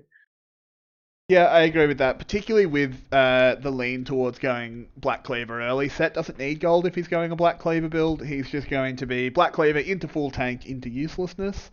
There isn't the solo carry potential for the set without the Triforce. Looks like EVOS will be claiming the second dragon of the game. Where are we going? This time a little bit Cloud or Infernal? Infernal. We are going Infernal. All right, so I'm saying Cloud. Oh, you won. Always. Superior analyst, I bow to you. I mean, it's why I'm ahead of you in the Pick'ems game as well. Yeah, it's true. By quite a lot. I'm actually hinting all of the predictions. Don't worry. I mean, I say I'm ahead of you. Well, last week I had most points. So. Ooh, good job. I say I'm ahead of you. I'm like 4th last and you're 3rd last. We're both in. Nice. We're both doing real bad. But you know who's not doing real bad? EVOS, because they're 3k gold ahead with 2 dragons. And what is going on with TH's itemization? Sonya's first item on Mordekaiser? Thorn. A little bit caught out, but has backup. Bad. If you wanted to use a different word. That is so bizarre. Guess it's I've just almost to never fend off the seen set a all model in. I just think it's laziness because he built arm guard and he wanted to build an item. Yeah. It's But very we could have a bit inefficient. of a rumble in the jungle here. The Ragnarok has been used, but you can't run your way out of the baby cage, Mr. DK. Yeah. And down he goes. Free kill over to B. Sad Olaf. He just stood there. Hey, I can't be CC'd. Can't do this. But yeah, you can. It's J4. You can. Yeah, the game is at the stage where EVOS needs like 2 more plays to really put the nail in the coffin. They are very far ahead and big favorites to win this game. Ooh, under the Now tower, Pan with the Hero all is in. getting slammed. He's in so much trouble. Where's your Zonias, mate? Pop your Zonias! But the Conqueror will come in. The passive will give a lot of healing here. Good Pun needs Zonias to timing. keep swinging. That was actually a very good Zonias. Can Pun wait out the passive? But he won't be able to get the solo kill. There. Interesting. So I think there was a little bit of problem of a problem for Pun with the flash not being up and flash available for TH. So I think he rightfully didn't go for the chase there. Could have probably died there to TH. So a little bit of restraint shown for Pun, which is always also good to see because in the last game, of course, he just stomped TH again and again. A little bit of a different look this time. Yeah, absolutely. And he has finished his Black Cleaver, so it's item to an item. Yeah, still showing great understanding of the trading patterns, right? He used the ultimate there to get the enemy into the turret, and I utilized the turret extra damage to win the trade. So, yep. Speaking of turrets, though, it was first brick being picked up for Hero in the top lane after the assistance of Shelly earlier on. It's a 5k gold lead at 15 minutes. It's pretty brutal. This is Garm stuff. It's bigger than the game has. I think the game hasn't looked like a 5k game, but it is. A lot of farm leads, all of those early kills. Yeah. Like mid lane's not going well either for DBL. No. I still don't understand this Karma. Yeah, it's the Karma Olaf dream, but so I mean, I think you have to double down if you want to. Yumi, Karma, Olaf, with Ezreal being a very independent backline. I don't really understand the use of Olaf, Karma, and then Varus, who can't follow up on the Olaf engages. So you have very disjointed team fights as well. You have 2 champs that want to run in, and then in the backline, you have an immobile ADC who wants to just stand still and fire, and a support that just wants to be close to his ADC, can't engage, and just protect the ADC. It's really not a well-constructed comp in my mind. So I'm not a fan. Once again, DBL has drafted a little bit of a strange composition. This time it looks like they will get punished for it. So maybe we'll get to see better composition in Game 3. Yeah, hopefully. I mean, look, it is still the VCS. We might not go to a Game 3. We've seen stranger things. But EVOS will be picking up this Rift Herald. It is Shirley. Let's see where they go to drop that one. Probably will use it to crack open the mid lane. Yep. Yeah, it's the game has slowed down significantly. DBL knows they can't fight Red.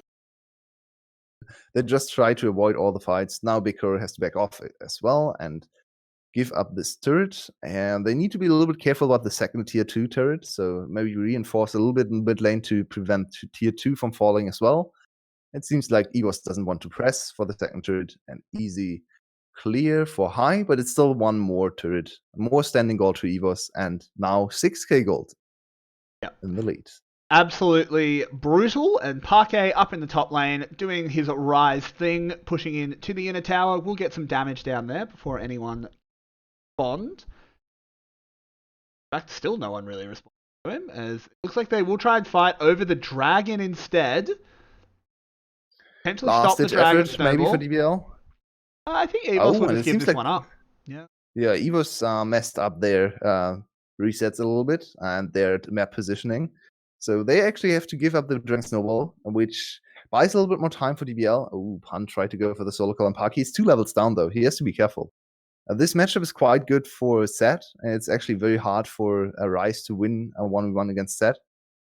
But there will be a point in the game where Rice just overwhelms the enemy's set, especially if the set doesn't build MR. Right now he's sitting on 0 build MR, so could be close. Could be close. Yeah, absolutely. Absolutely. Seeing what Rises can do for sure. Those big spell crits are always a little bit scary to see. Already doing 530 to minions with those. That definitely doesn't want to be too close to much of that without the magic resist. But I'm just trying to construct a way that DBL gets back into this game. I don't actually know how much taking that dragon means because it's only a Cloud Soul. Yeah. I don't think preventing EVOS the Elder Dragon is the bigger Soul. thing. Yeah, that's true. Yeah. So I think EVOS just can honestly just abandon Baron and play around Baron, Dragon and play around Baron. Excuse me. So their Baron damage is quite solid. They have MF, who's she's not the greatest at taking Baron. She's not super bad either. She's not Senna levels, but they have Rice, and Rice is great at taking Baron. So especially if he gets blue buff in the mid game, maybe level 16, they will melt the Baron later on. Attack speed buff from for everyone for Sorn as well. So I think the correct play for EVOS is probably just to get look for a pick in the mid lane, and then if they get 1 or 2 kills, immediately snowball into Baron or turn to Baron and end the game through a mid lane push. Yeah, that makes a lot of sense to me. Hero down here in the bot side, just taking up the free Krug camp as DBL is still scrambling to find a footing in this game. But unfortunately, sort of every lane is behind, except for Pun, who got that double kill donated to him. But I don't really think there's enough that he can do. So where does the comeback even start for DBL? Yeah, it's very hard to see. As I said before, the team fighting for them is very scattered. The damage or the battle lines are very much drawn in a very strange way, where Olaf really struggles to get behind him. So defensively, they can still do a little bit with Varus ultimate, of course, and maybe preventing the burst for TK. But they can't fight they can't really start fights right now because they don't have the damage and the tankiness on Olaf to delay the fight long enough for Varus to catch up. So that's a big problem for them. Right now, Olaf will just die. So I'm actually not sure how they can do anything in this game. It pretty much has to be a throw for EVOS. DBL can't construct a way on their own to win this game, honestly. Yeah, it's incredibly difficult. As you said, the comp just doesn't do anything from behind, and I think it was a very poorly put together comp, honestly. Even if things had gone right, I still don't fully understand what it's meant to do. Perhaps we will get flashes of it as this game continues to close out.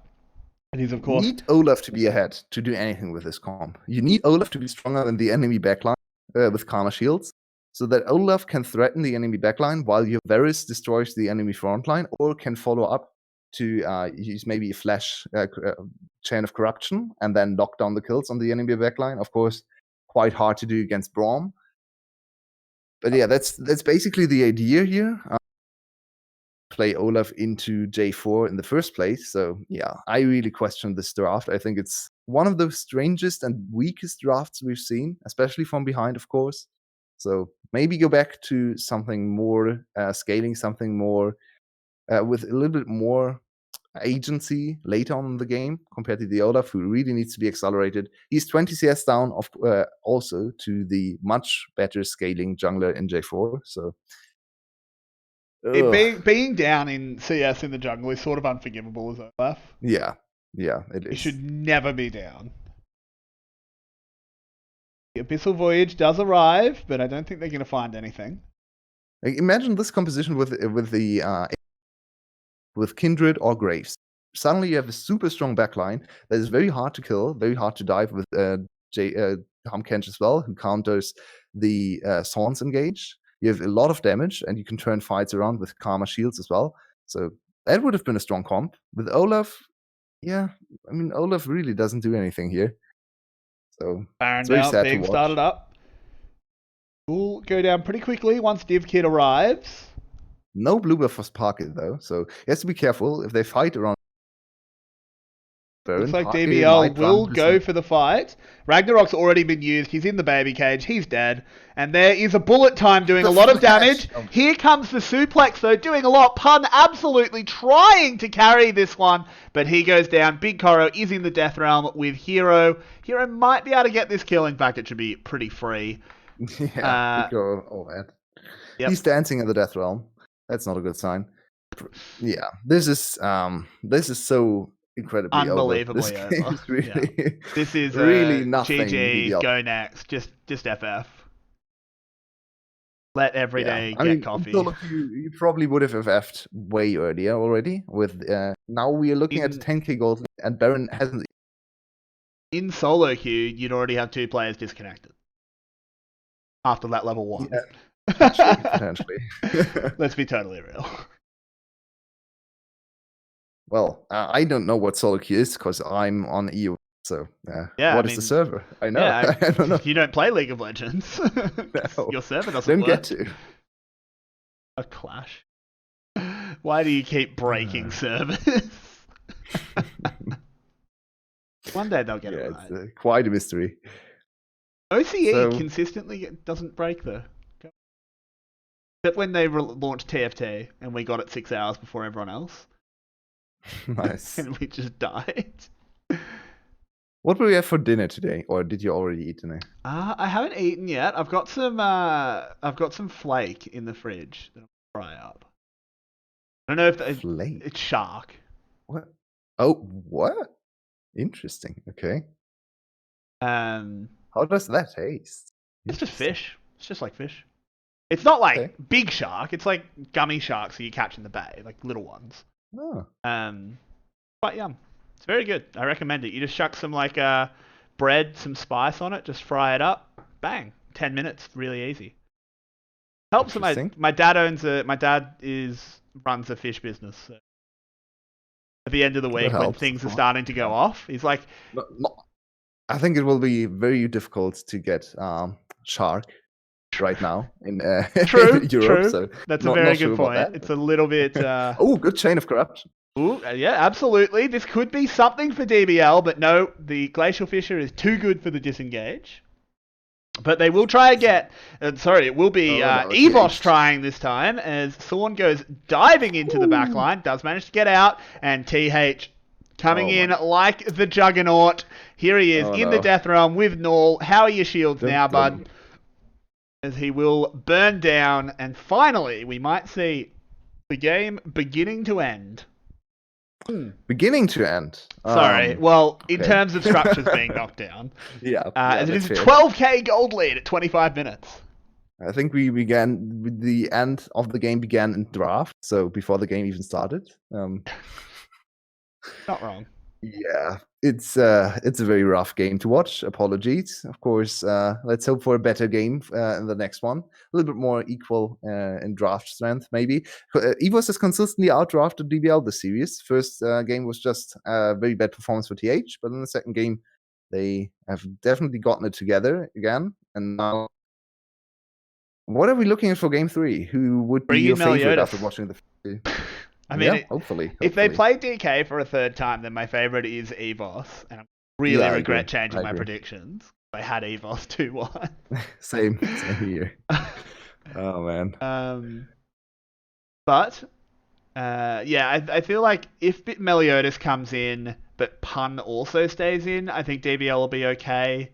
I think if they draft better, DBL can still be okay. But EVOS just has so much momentum coming off this game. This is a stomp. Yeah. Yeah, your summer point from last year. Oh, this is going to be a bit of a last ditch. DBL trying to make something happen, but they deal absolutely no damage. They're in the rage cage. Hero is just walking forward.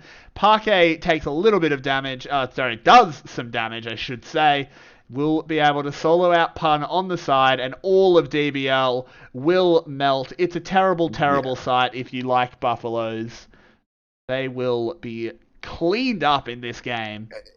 EVOS did absolutely nothing in that fight. Nope. Like they didn't even try. Really. Divkit got dove from Pun, and Pun hit every single spell. And afterwards, Divkit stood there with more than half HP and laughed in his face. It was super sad to watch. Yeah. So please end this game, end this misery. it seems like we're finally free.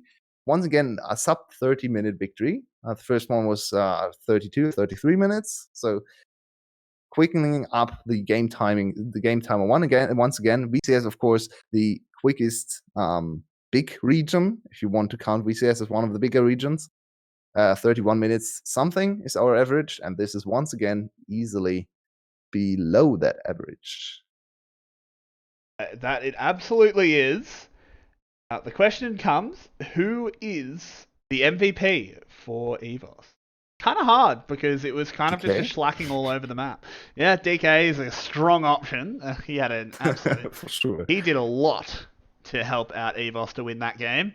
But it's tricky, because, yeah, it was Son, probably. He landed the crucial smites. He read the first kill where we said he read the enemy jungler like a book, where he immediately turned back into his own jungle to prevent the counter jungling from happening, caught out decay, and a double kill in the top lane happened. That accelerated the game even more. He was 2. Then he got another kill in the mid lane.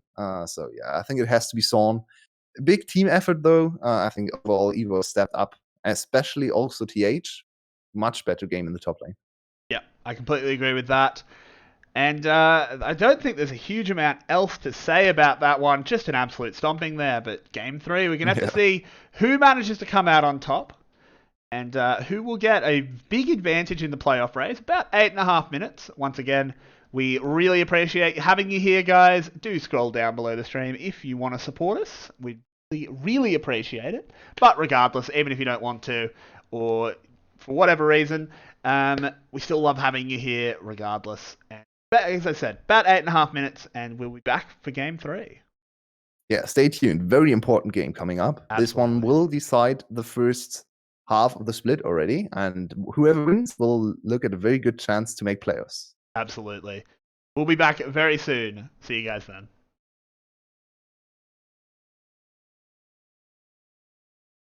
Hello, hello, hello!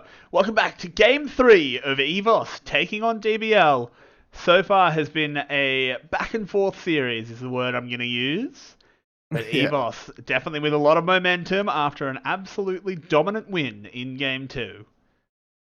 And you can have back and forth series where the games are back and forth, or you can have back and forth where the games are... That's sadly what we are looking at right now.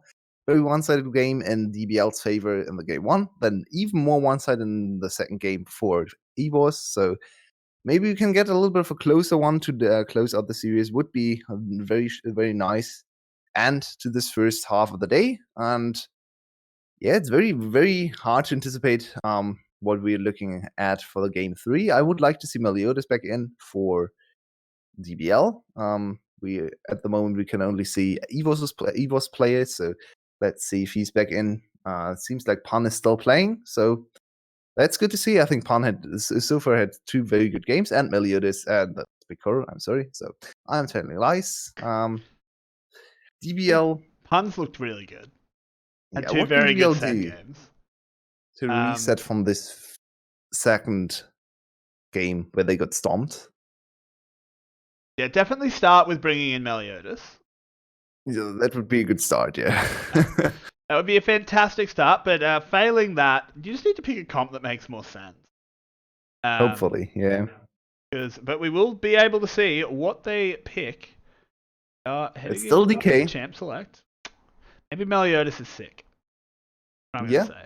Potentially. Who knows? We don't want to speculate too much, of course. We don't know. So maybe later on, insider information so we can update you guys as well. But right now we can only see what's in front of us, and that's DK playing in the third game even after struggling a lot in the last one. So if Son once again gets the better of him, that could actually decide the series in EVOS' favor, which is kind of where we were at the start of the week in terms of analysis, that the jungle matchup would decide EVOS against Dashing Buffalo. We didn't quite anticipate this to be Son against DK. We thought it would be Son against Meliodas. Point still stands. Yeah, absolutely. I have to see. I'd like to see them take the set away from Pun, make him show something else. I would have liked to see it in the bans. I don't think you needed to ban this Elise necessarily. And I really don't understand the Blitzcrank ban. Yeah. at all. Blitzcrank has risen up to priority. He looks like the most banned support in the whole VCS. And B, to be fair, has had a great Blitzcrank game yesterday, so understandable, kind of, but aren't there more champs you need to ban? Like, honestly? I think it definitely is, and it will be the first pick of DivKids MF, going straight into this one. Has had reasonable games. Please lock in the Ornn. Don't just hover it. That's a good champ. Go. Taking away Ornn. Thorn's J4. Not bad either. I would still like to see the Ornn. Oh, there it is! We have an Ornn! We have meta. We have a meta read. Nice. Good to see. It would also be very cool. Of course, one of his absolute favorite champs and one of his best champs as well. Please don't go Rek'Sai. Go Nidalee. Or go Braum. They are picking up the Braum. That's possible as well. Braum, quite good into Ornn, of course, so understandable. Still a little bit overplayed in the VCS, in my opinion. They need to branch out and look for new supports here and there. Also, now an opportunity to actually punish the Braum. Sorry, too many champs sounding exactly the same and doing exactly the same almost. So, yeah, it's an opportunity to pick mage support, but of course we're in pro play and everyone is handshaking on supports being tanks, which might just happen again here. Or we could see the Rumble support, which we have seen in LCK sometime. Perhaps. I do think that's much more likely to be going in the hands of Null. Just getting that pushing mid laner.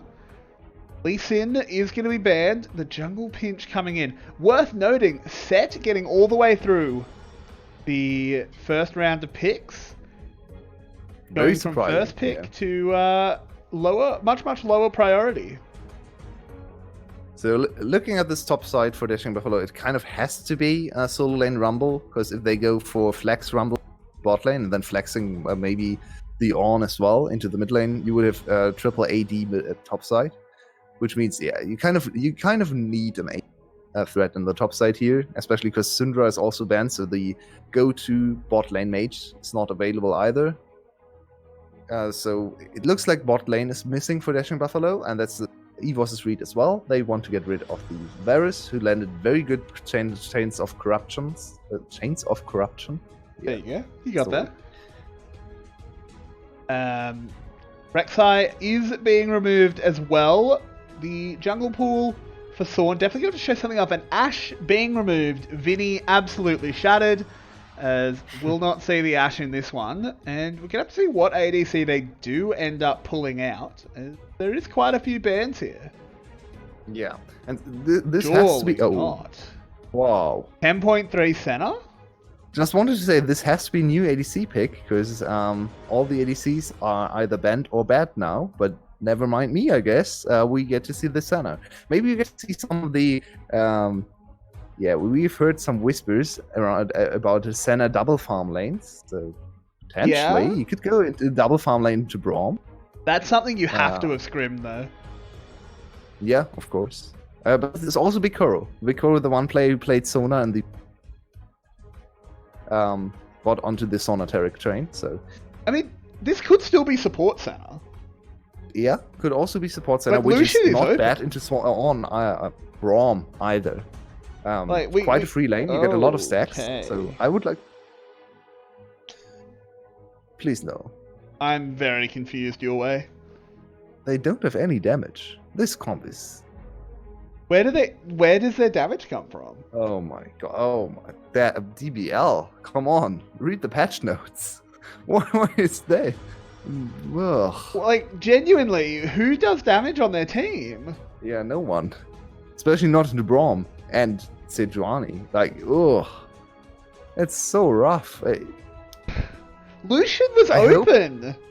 I hope it's double farm, because if Senna goes pure ADC here, she doesn't get any stacks. The nerf is quite severe. You don't get stacks for cannons anymore, or only very seldomly. You get less stacks overall. You end up with something like 15 to 20 stacks after laning phase, while support Senna ends up with 60 to 80. So it's a really significant difference. So, I mean, I think we have to continue a discussion we were having from last game, which is pretty important considering now that we've seen these drafts. What are you having for dinner? Dinner is still quite far away, of course. Oh, true. Yeah, it's like midday for you guys. Yeah. Okay, fair enough. But in all seriousness, this is such a heavy draft win for EVOS, and I don't think it had to be. DBL just with weird picks.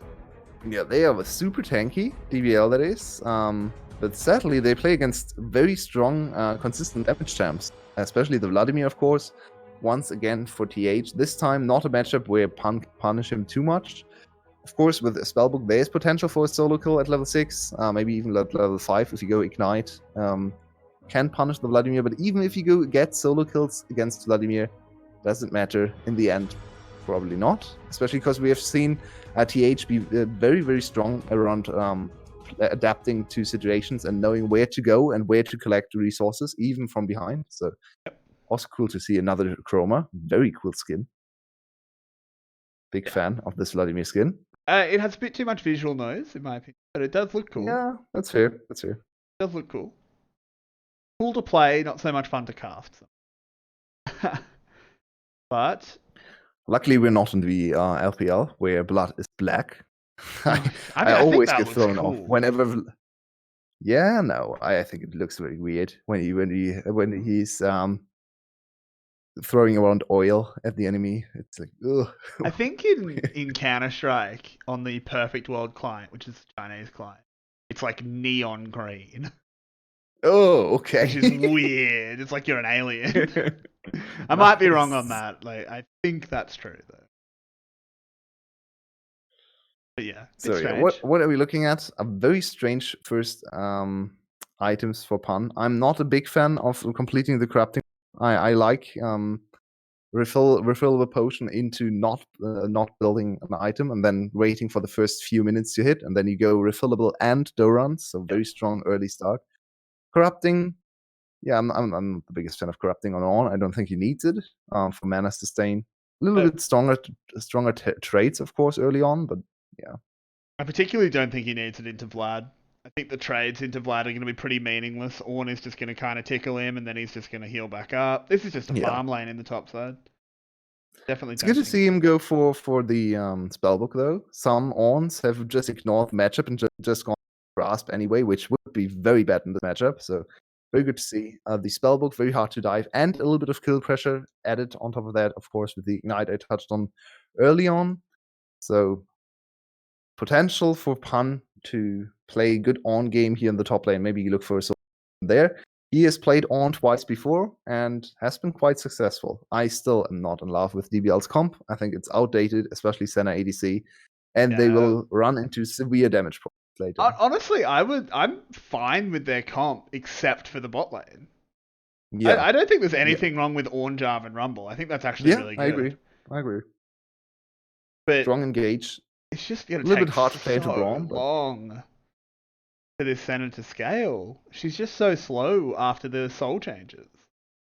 And also, I'm not the biggest fan of Null Rumble. Even though he has played the Rumble before, I think Rumble has been one of his weaker champs. So I like him more on control mages and, of course, the LeBlanc as well. So control mages and Magi Assassin are what he's strongest on, in my opinion. So yeah, not the biggest fan of his Rumble. Maybe you can show his lane build, not so much the.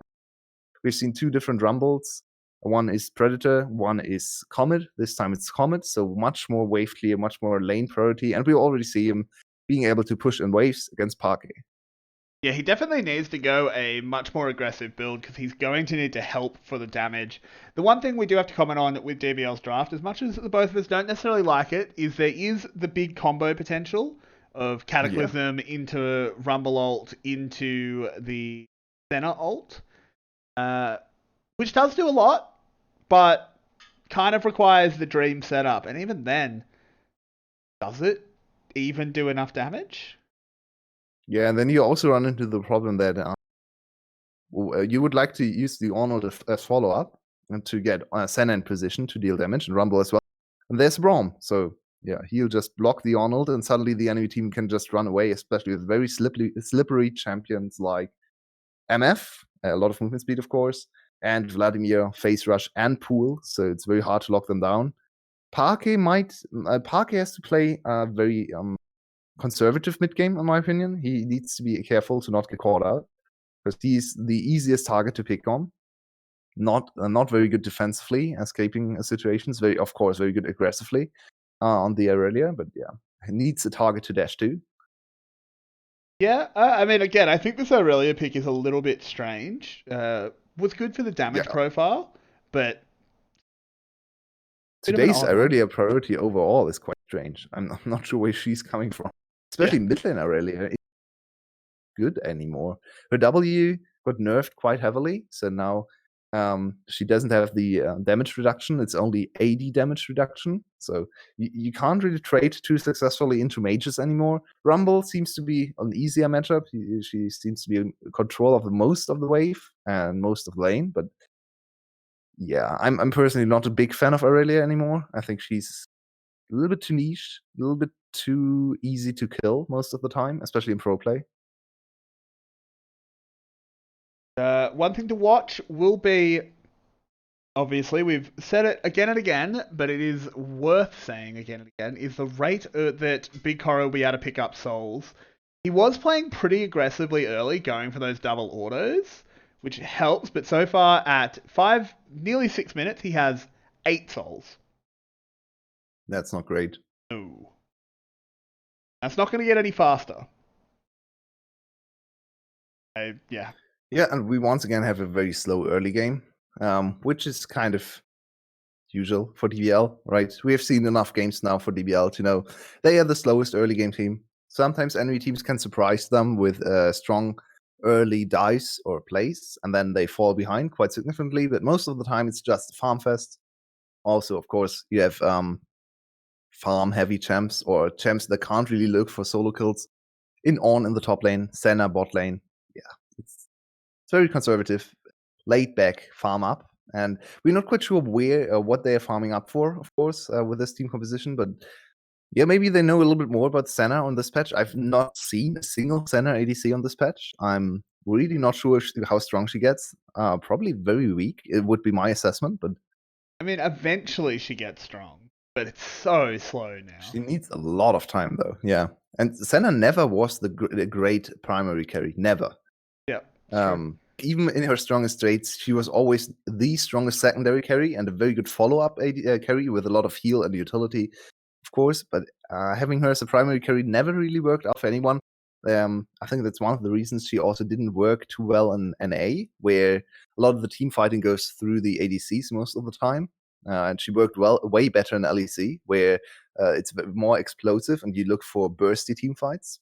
So, and in that manner, it kind of makes sense to pick her in VCS, but I think she's just a little too weak right now in the ADC position. Yeah, I mean, maybe it would have made sense had there been a carry top laner or even a carry mid laner, but it's a Rumble and an Ornn. Really great enablers for a strong ADC pick, but I don't know if Senna is going to be that. I'm a little bit disappointed. Obviously, he was pushed on the ADC pool. But it's disappointing to see him not being able to go towards an older ADC, especially as he's not a new player, right? So he should have everything in his pool and everything ready to play. Maybe even a mage if you want to go for that. You could go Victor here for late game damage. Maybe a little bit too much AP then, but yeah, it could go Illusion, could go for, I mean, Jinx even something like Jinx. Yeah, why not? Maybe a little bit harder in the laning phase to play than Senna, but you still have great payback in the later stages. So Senna also runs into Senna on also has a little bit of a problem with the itemization, because usually in pro play we see Senna go ADC especially go Mana Muna into 2 It's going to be the first gank though, hero flashing, but it doesn't matter as that will be first blood for Ornn. Nice. So once again, hero not using W flash, which is the easiest and most and safest tool to escape on Vladimir. We've seen him now multiple times flash too late, flash not flash, or just mess up his flash. So something is off with Hero today. Not looking too crisp. No, definitely not. So hopefully he sorts that out going forward. I didn't have pool, so use pool aggressively. Still quite a bad flash. Oh, to be fair though, that's a very actually. unhappy hitbox. Yeah, that's true. A little bit of a mean one. DK just has to go over that wall, scared of Thorn. Yeah, I guess he was dead there. Honestly, should have probably not flashed. Yeah, he was in. There was EQ was still available, and no pool, and you J4. So yeah, I think he was dead. Honestly, looking at the situation again. Ooh, DK could be in trouble here. Went over looking for the smite. Has to use his flash. Has to flash. Yep. And now, very easy first objective for EVOS. They still ahead and go away. 600 gold in the first blood. But top lane is going well in terms of farm. Mid lane also 10 CS advantage for Parke. And bot lane is even. Jungle, a little bit of an advantage for Sejuani. Okay, Parke. Wasn't that much of an outplay. He's just having some fun. So now the Rift Hold can be utilized to accelerate. I would like to see TH accelerated. That said, sometimes you just want to have the Vladimir on the island to farm up, and maybe you don't want to invest more resources into top lane and just have him sit there and farm. Could be an argument made to that it's more important to accelerate the Irelia because she will fall off as opposed to the Vladimir who will scale straight into late game. So either top or mid are the most likely candidates for the utilization of Rift Hold number 1. Yeah, hopefully we do see the utilization of that doing well. Again, another slow early game as Pun just does throw the Ignite down as he was switching with Spellbook. Get a little bit of free damage. But why not? Where will the break points be? We are going to get either an Ocean or a Mountain Rift. Ocean would definitely point to where the action's going to be. All around Dragon. As I imagine EVOS will probably get this second Dragon just because they're a little bit stronger early. Honestly, DBL Soul for DBL doesn't really do anything. They will really hope Infernal Soul this game to get more damage. Of course, these sustained souls are not great for DBL. Like Mountain Soul, of course, is great for your champs because you get tankier, but you still lack damage. And the only soul that gives you more damage is, of course, the Infernal Soul. So yeah, that's a strong point. I mean, I don't think they're going to be upset if they manage to get Ocean Soul. But we do have a fight breaking out here. Vanguard's Edge has been used. That's a very big equalizer and a very big Dawning Shadow. And DBL so far winning out, have gone 1 for 1. But can we see their damage problems coming in? As in the end, 1 for 1. But EVOS with much healthier health bars. Yeah. And that's already now happening. We saw a big impact for DFK. Very good first bullet time of the game. So good fight victory for EVOS. They invested the teleport for TH. Honestly, could have stayed top probably. So a little bit of a panic call. Maybe a little bit of, okay, we need to 5v5 here. But TH, without his flash, doesn't really have a big impact here. And very good engage for Sorn. Interrupting. And now look at this choke point. Perfect positioning for the... Actually could have angled it a little bit more upwards to hit even more targets. But it dealt a fair bit of damage. And then, yeah, TH is here. He hit an ult, I guess. Did something. And it is the Abyssal Mask first item for Pun. So at least we'll be able to get a fairly valuable upgrade. The strongest upgrade in the game, by the way. Yeah. Almost 1,900 value in that upgrade alone. So by far the most gold efficient upgrade. The second most is Sunfire, by the way. So tank items are super strong. Yep, again, I think we said it on today. I think that makes sense because it's the one Ornn wants to build for himself. So it kind of makes sense from a balance perspective. Yeah, also something to look out for his teammates, because I would really like to see DK go for one of the two items as well. If you get Abyssal Mask on your jungler, I mean, you kind of stack the effects, which is not great, but you can give almost 2k free gold in terms of stats over to your jungler as well. That suddenly makes... missing these flawless duet. Yeah. Yeah, so suddenly your jungler becomes a full tank if you go for that. Could also go Sunfire. Of course, Sunfire, you waste a little bit of gold if you go for Sunfire. You invested a little bit of gold already in your jungle upgrade, which is the same item, of course. So yeah, I think Abyssal Mask is probably better, even if you double stack the effect, which feels very counterintuitive, but you still want to get the upgrade. In my opinion, it's better than upgrading something like the what is it called again? The supportive item, the shield item.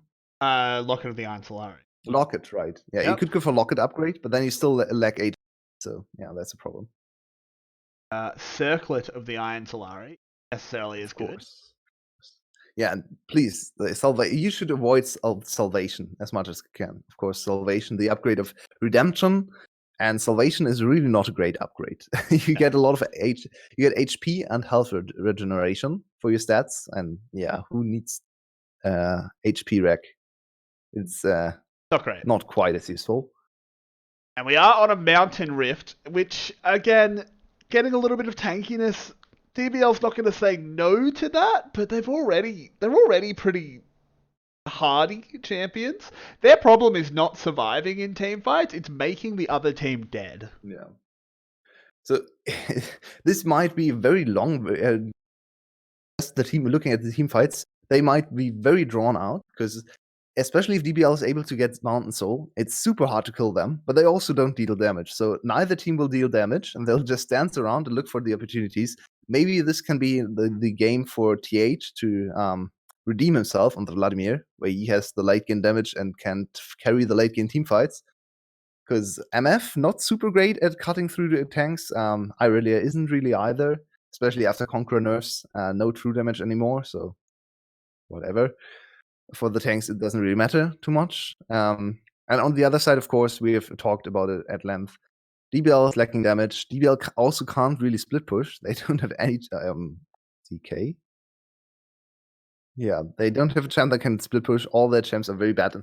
So they only can win through 5v5, but they also can't win 5v5 in most situations. So it's a very narrow form has come out here. We have a bit of a team fight. Bullet Time doing so much. DK already super low, but the Vanguard's Edge doing a lot here. EVOS starting it out well, as they will try to keep going forward. There's some very, very low health bars. There's the Ornhorn, and two people explode. Pun should go down. There he does, as the tower was being tanked. Triple kill for Parquet, looking absolutely crisp. And EVOS runs over the team fight. Yeah, that's it. Honestly, this game is over again.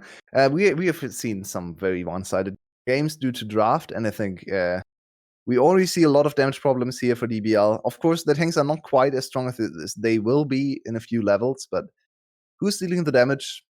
So far, the answer is no one. And now EVOS is accelerating ahead in terms of gold as well. So even though on items will come in and equalize the gold lead, you kind of needed to be ahead to overwhelm the enemy through tankiness, and now that's not happening either. You see the start of this, it's starting to look good. Well, sort of. That was DK is not tanky enough yet. Yeah, DK just instantly dies. DK missed everything. You also don't get the shield when you're in stopwatch. That's interesting. This was just, how did they kill anyone? Quite unfortunate there for Pan. Parquet was able to turn around and get out of turret aggro, even though the turret aggro before he got CC'd. So a little bit of a weird interaction there. I think it was like 2 pixels away from dying to the turret. Instead, Son took the aggro, so Parquet could re-engage and kill the enemy top laner.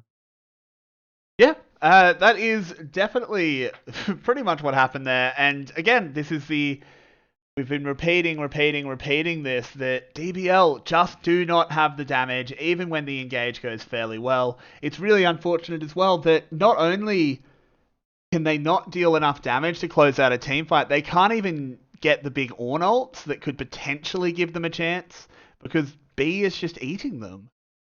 Yeah. Just not a very good draft overall, and it's playing out kind of like the draft dictates. Yeah, and by the way, every day we have outsmarted ourselves. Changed our prediction because we wanted to look smart. Yep. Now it's once again coming back to we started our call. We started our call to like do our sound check, all of that kind of thing, And Yulwei said, "Oh no, I forgot to change my predictions. I want to get DBL." I went, "Oh yeah, Yeah. crap, me too." Oh dear. But Pun manages to dash away there, won't get locked down. Shirley summoned up, gets the free outer tower. A bit of standing gold collected for EVOS. DBL needs to find footing to climb the big ol' hill. EVOS, here is the Ornhorn being used, not engage. stopped. They actually do get the kill immediately onto DivKid. This is a really, really good start to the fight. Can EVOS find a way out? They can't turn this one. And So, this should be Dragon DBL now for getting a DBL. 1 for 0 and could go to Soul Point. DBL fighting back. Yeah. So at least something working for them. Very good engage here. Nice to see Pun good on ult. They should really force this Dragon. They're fighting TH here. coming out. EVOS, here comes... No ult though. Here comes Hero. Yeah, no ult. I don't know how much this Vladimir can really do. They are going to go for it, though. Starting off well, doing a lot of damage, but that Flame Spit is doing a lot from the side there. EVOS, super low health bars. They need to get the hell out. This is a really, really bad decision. EVOS, no, they've done a VCS. DivKid has arrived, has the bullet time, might zone them away, and he stole the dragon! Oh my god. He stole the dragon with the tip of the bullet come time. On. 50 damage. Oh, come on. 50 damage. Still a team fight win for DBL, but they don't even get the objective. So now it's only a 4k gold lead at least, and I really have absolutely no idea where EVO's fight. Second fight. This is just EVO getting caught off guard, especially DivKid, of course. Good focus for DBL as well. So now EVO should just cut their losses, say, okay, Dragon actually does not matter for our chances to win this game. We are far ahead. Let's not flip it here in the team fight.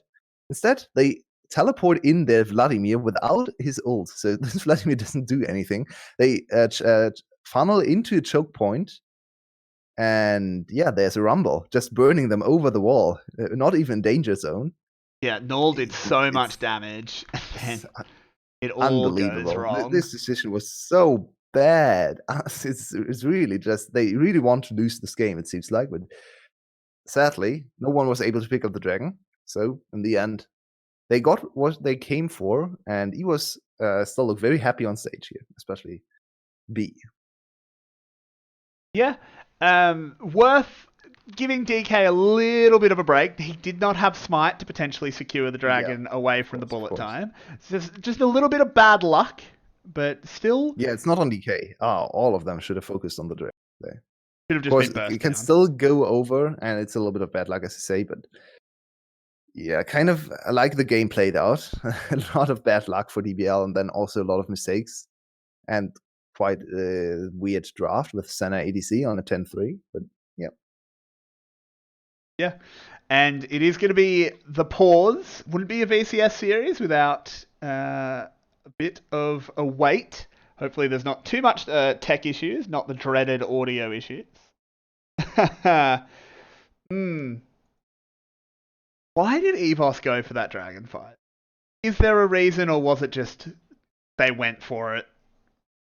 It's a solo queue habit where you there's still so many people in solo queue right now who over prioritize dragon for some reason. I really don't understand why. Maybe they didn't read the description of the new dragons or something and understood that the new dragon actually is absolutely worthless if you can't get to soul. And in this game, they should actually make the read, okay, even soul doesn't matter too much to us. So could actually be beneficial for EVOS to give up soul to get to a quicker Elder Dragon. Because even if they give up soul, which never feels great, it's the enemy team still has no damage. So I'd say giving up soul is maybe a little bit more contentious, but there was still absolutely no need to fight, especially with Vladimir with no ult available. He used the ult before. MF is not there, the strongest damage carry on their team, and Aurelia can't really do anything right now. So just a very bad decision for EVOS. And hadn't they got up to a 6k gold lead, this could have been a breaking point in the game, but they're still super far ahead. So in the end, will probably not matter too much. Hopefully not. EVOS would definitely be kicking themselves it did, as thankfully the game does restart. 32 souls at 20 minutes here for Big Coro. Not great, is it? What is going on? What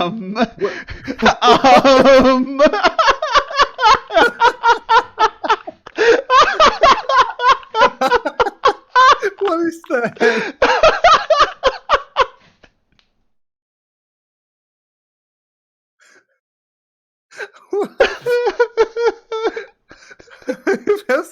That's the best bug I've ever seen. It's that's what he stands on when he recalls. Oh, that's right. But he's just T-posing inside it. Please fix it. Please fix it. VCS, I can't cast with this. Here comes the Ornhorn. He's T-posing. He's asserting his dominance.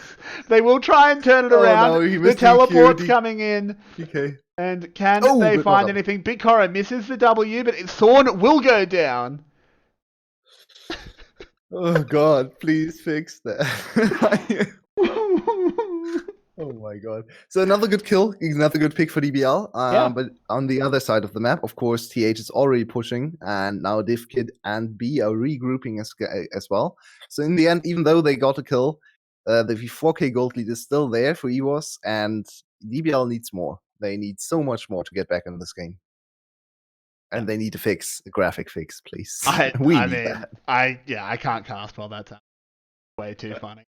That he's T-posing to assert dominance. But again, DBL, despite being at this deficit, both draft-wise and gold-wise, are doing everything they can here. They are fighting back, which is good to see. DK played that one out well, and oh God, I see him lurking in the top left of the screen.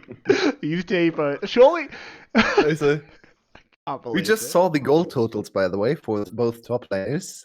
One of the two is not a top lane anymore, apparently. But so the On is sitting on 3, 1, and 3, and still 2k gold down compared to TH, who, of course, has outfarmed him and got a lot of gold because he was close to the dying turrets. So, yeah, we have an interesting On. I'm sorry. Please do your analysis. I understand. I am struggling to... I can't keep it together. Straight face. We're meant to be having our funny series in the next series, not having Pun T-posing at them. I think if he dies, it should fix this bug. Hopefully. But you should actually cut that out and use it in the series as well. Just the On.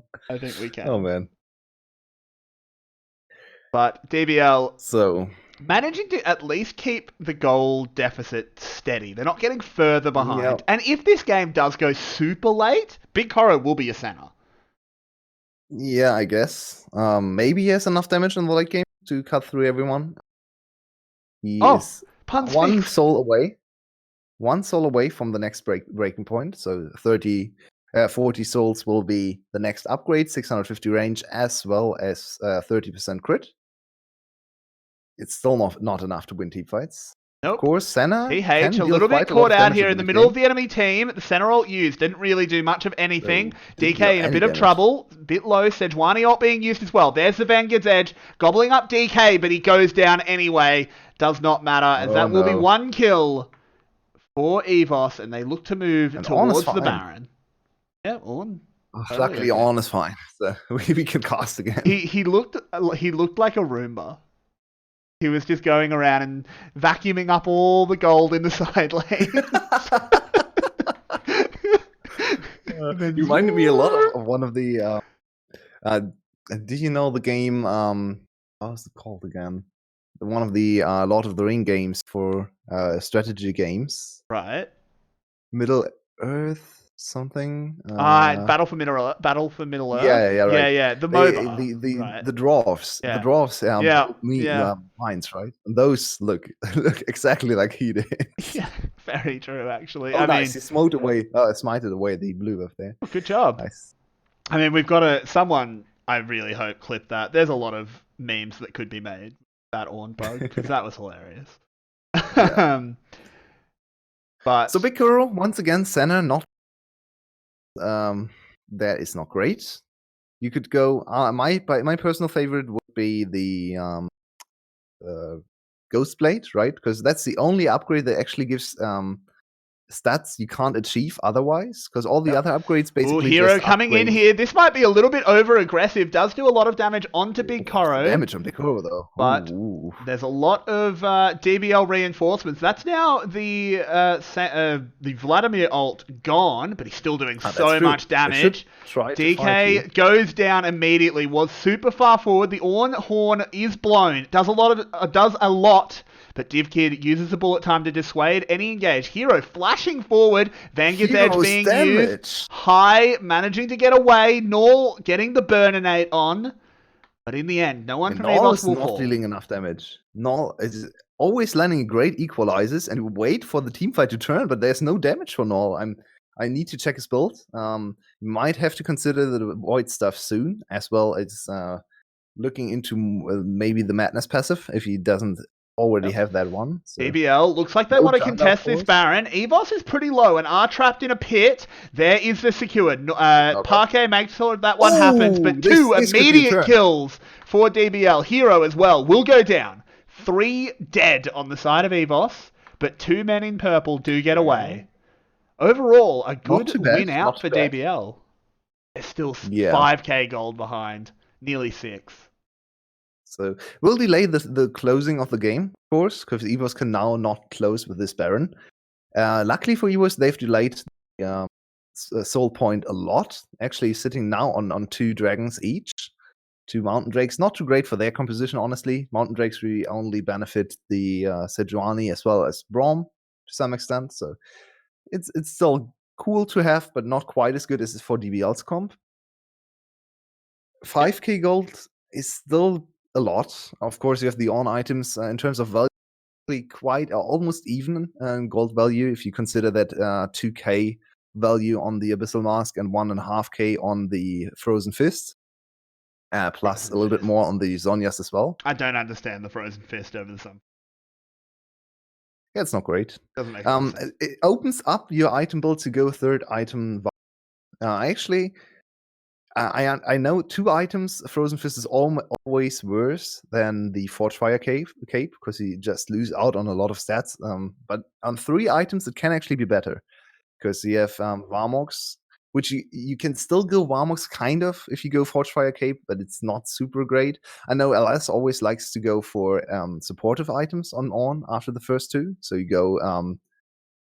I think yesterday Nemesis also built that in LEC, so you can go check his build. You go for the Knight's Woe into full supportive. You go Knight's Woe into the well, I once again forgot the shield item. Locket of the Iron Solari. Yeah, Locket, right? Because you have a lot of HP, and Locket scales with HP, so you go very supportive, and it's still very tanky. So not quite as selfish. Okay, well, that makes some sense. We'll have to see. I don't think Pun will quite go that way. Ooh, Sorn sending the ult through the uprights there. But it might be enough to catch out a high regardless. Center ult being used. A little bit of a useless one. And they're going to try and turn this. DK.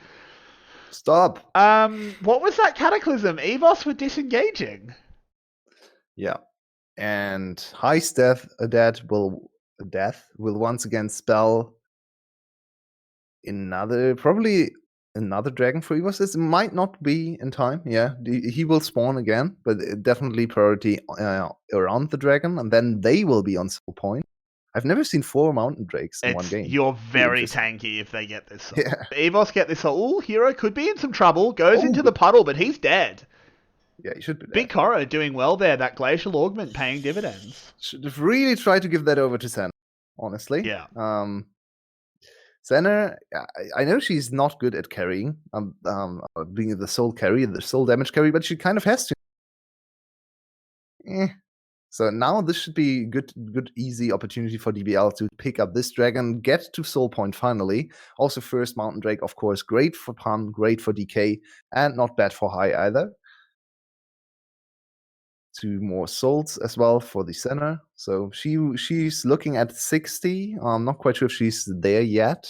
60 with a 675 range. Not quite enough. Yeah, 59. She's about to hit 60. 1 more soul. Okay, this I think. Oh, that's actually good. That I really like this play. Nicely done by High. He gobbled up the minion because if he lasts the cannon, it's a secure spawn of the soul. So that was nicely done. Good to see Senna.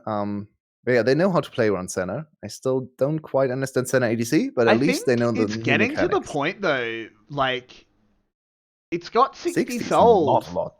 It's not a huge amount, but I think EVOS is kind of playing this out slowly enough, and they've had enough throw moments that, yeah, they're 5k gold up, but they're against an Ornn, they're against a Senna. They're actually really in danger of potentially throwing this.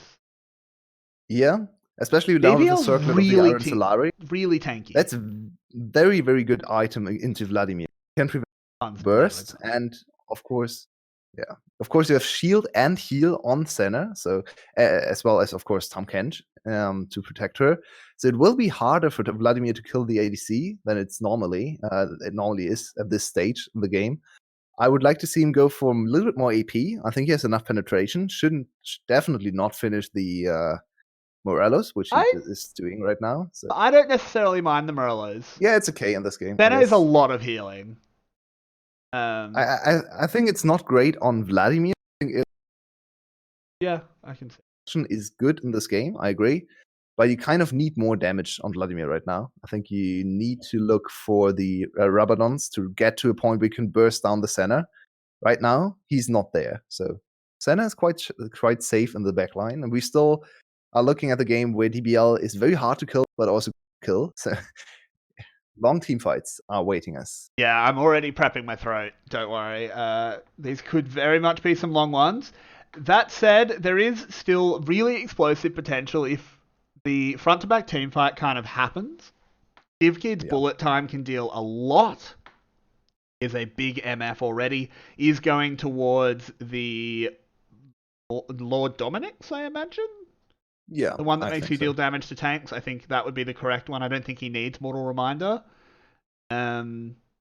Also, would really like, DBL needs to wait for the Molten Edge for the Bikor right now. Very important item build, item finish, I should say. So they really don't want to fight right now. This could be an opportunity for EVO Baron. There could be an argument made, actually. It sounds ridiculous, but you could actually make an argument. It's that DBL has to give up the Baron right now without the Molten Edge completed and wait for the next fight. Because I don't think they win team fights without Molten Edge right now. Yeah, I don't think they'll ever read it that way, but Baron is started. Probably not. No vision, but I think DBL can figure out what's going on. This is going down so quickly. Big fan of this play. Will they try and secure? There's the Sejuani ult. They're actually just going to go straight for the fight here. Not even finishing the Baron. I tell a lie. DivKid's actually just chilling back there, making sure they get that one. DK very low already. Ornhorn hitting a lot, and as is the Rumble ult and the center ult. This is a lot of damage coming out of DBL here. Sorn has to pony away, but it looks like EVOS will escape unscathed, and they are all dressed in velvet. Yeah, absolutely love this play for EVOS. They realized the item power spike being in their favor. They knew DBL couldn't really win the team fight right now, so just go to Baron. You actually don't risk it. Enemy team still doesn't have the damage to kill you. You have also have built a lot of sustain already, and I imagine there's Legend Bloodline on DivKid as well, so he can sustain up. Yeah. Very good call for EVOS. Gives them another objective, and will also now the Baron, that is. The Baron buff will be available for the fight around Dragon, so DBL might have to give up the Dragon as well, and no soul for them. This delays the game a lot. I don't think the Baron will be used to break open the base, but it delays the game a lot. Yeah, I don't think this can quite open up the base. And again, sorry, just before I make my point, just want to give you props. He has gone the Warmog's third on the Ornn. So yeah. Feels very good. This build feels very, very good. He's very tanky. If you play the Ornn. Yeah. You have a lot of cooldown reduction. Of course, the Frozen Fist gives you 20%, while the Forged Fire Cape doesn't give any cooldown reduction. So you actually get to a lot of cooldown reduction early on in the game. Yeah. Molten Edge is now there. So this is an important dragon. Fight. Absolutely. EVOS really wants to secure this one. Hero's pushing up in the top lane. So it is actually 4v5 at the moment. He does have TP though. Yeah. And there it is. It's being called as they will look to start the fight. Sorn flying in. A huge amount then, but here is had Hero flank doing a ward lot there. of damage. Oh, good There's the exhaust. Rumble Very Ult. good Can exhaust. DK secure this? Has to use the smite to get some health back, and that will be secured for EVOS, the big objective. Ornhorn is blown, bullet but time. all of the health bars are just so low for DBL. They're not dead. EVOS is No one just has any cutting damage. them to pieces. Null, the last Yeah. man standing. Sorn locks him up. Never mind, he might get It's away. so sad to watch As these B team tries fights. to There's come just forward. no damage. Yeah. DBL arguably playing the team fights better, but they just don't Yeah. deal damage. It's really sad to watch. This could be game. I think Parquet will walk this in. It's also Oh, actually no, I Death really Timer's like not that long. Parker's goal here. Parker went very very defensively on already. Pretty much going Sterak and Trinity Force into full tank or Yep. almost full tank. This is game. And with 3 Mountain Drakes, you're actually very very tanky. So EVOS will close out the series. One off of the back of better drafts. So yeah, EVOS. Congratulations, EVOS coach. You outdrafted DBL. Your team is still looking a little bit shaky, but at least you got a very, very important win. EVOS now at 4-2. Yeah, absolutely. Doesn't matter a huge amount if how you get the win, as it might have been DBL outdrafting themselves a little bit, particularly with that last one. Wasn't a huge fan of the DBL comp, but regardless, game set match, EVOS will put the W in the column, which is what matters. Yeah. Interesting series. I almost think DBL looked better in terms of play. It's strange, right? Yeah. EVOS had a big lead this game, and it looked like they left, right, and center. Sadly, the enemy team comp was not good enough to catch the throw, really, in the end. Really question the champion pool of Bikuro now. We have to keep an eye on that, because Ezreal was open. Yeah, one big that worrying I didn't notice. sign. Ezreal's good on the patch. Yeah, Lucian, Ezreal, absolutely. Yeah. Can go Frozen Fist on Ezreal with On, which makes him super tanky. 125 armor on an ADC in one item. That is so disgusting. Can also go Eternity Fusion, also a good item. Not quite as many stats. But bit ridiculous. Yeah, but we do have to pick an MVP for that last game. It's super hard for this game. It is. Honestly, coach MVP, but can't do that, unfortunately. Yeah. Wasn't really in love with TH's Vladimir play this game. Could have made some for more flanks. Zorn was solid. Parker was actually surprisingly solid. DivKid had some really big bullet times. DivKid had a good performance. Yeah, I think it's probably DivKid, although he got caught in the bot lane, but that's not really on him. He's still in a mobile ADC. They can't really deal with On and J4 piling on him. So it's either DivKid or B for me. B, of course, it's more on the champ. It's not really B being very good in Braum, just Braum countering On. So yeah, I think it's fine to go with DivKid here. Honestly, a game where you can't really give out an MVP for. Would have liked to give out another MVP to Pun for the first performance. I mean, honestly though, Pun as well, just in general, that whole series looking so good. Even in that last game, he had a really good on game. He couldn't do anything in the end. And in the end, there's nothing that DBL can look at, like nothing countable from this series. In the end, they lose against EVOS, a very, very important series, and they lose pretty much on the only because of worse drafts. So now sitting at 2-4, lost to EVOS, lost to servers, lost to Flash, lost to Adonis. Actually, the only important victory over a playoff team was against Loki, and they haven't played GAM yet. So it's very likely, it's very likely they end the first the first round robin on 2-5.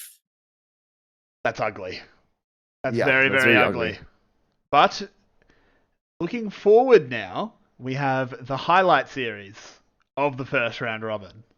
GAM taking on FTV. Can GAM overcome the absolute titans of the VCS that is FTV? Of course, it's very unlikely, There's slim chance always, So GAM likes to play explosive, but FTV players are just too good. Rika is just going to style on Kiaya. Like Kuroko against Levi, honestly, that's not a fair matchup. Poor Levi has to challenge Kuroko in the jungle. I mean, it's just going to be very rough, but we'll see that one in a little bit. Don't miss that one. That'll be a highlight series. Don't you worry. We will make sure to make it a highlight. We'll do our absolute best. But we'll see you guys. It's probably going to be... It shouldn't be that long a break. It should be about 20 minutes. Because it was a 3-game series. And they've been doing shorter breaks because there's no crowd. Coronavirus. And they're playing it safe, which is quite wise. But yeah, we'll be back in 20-25 minutes. Thanks for tuning in, guys. The stream might turn off at some point just to fix some things. But we will definitely be back for the second series. Thanks for being here, guys. Stay tuned. Absolutely. See you guys then.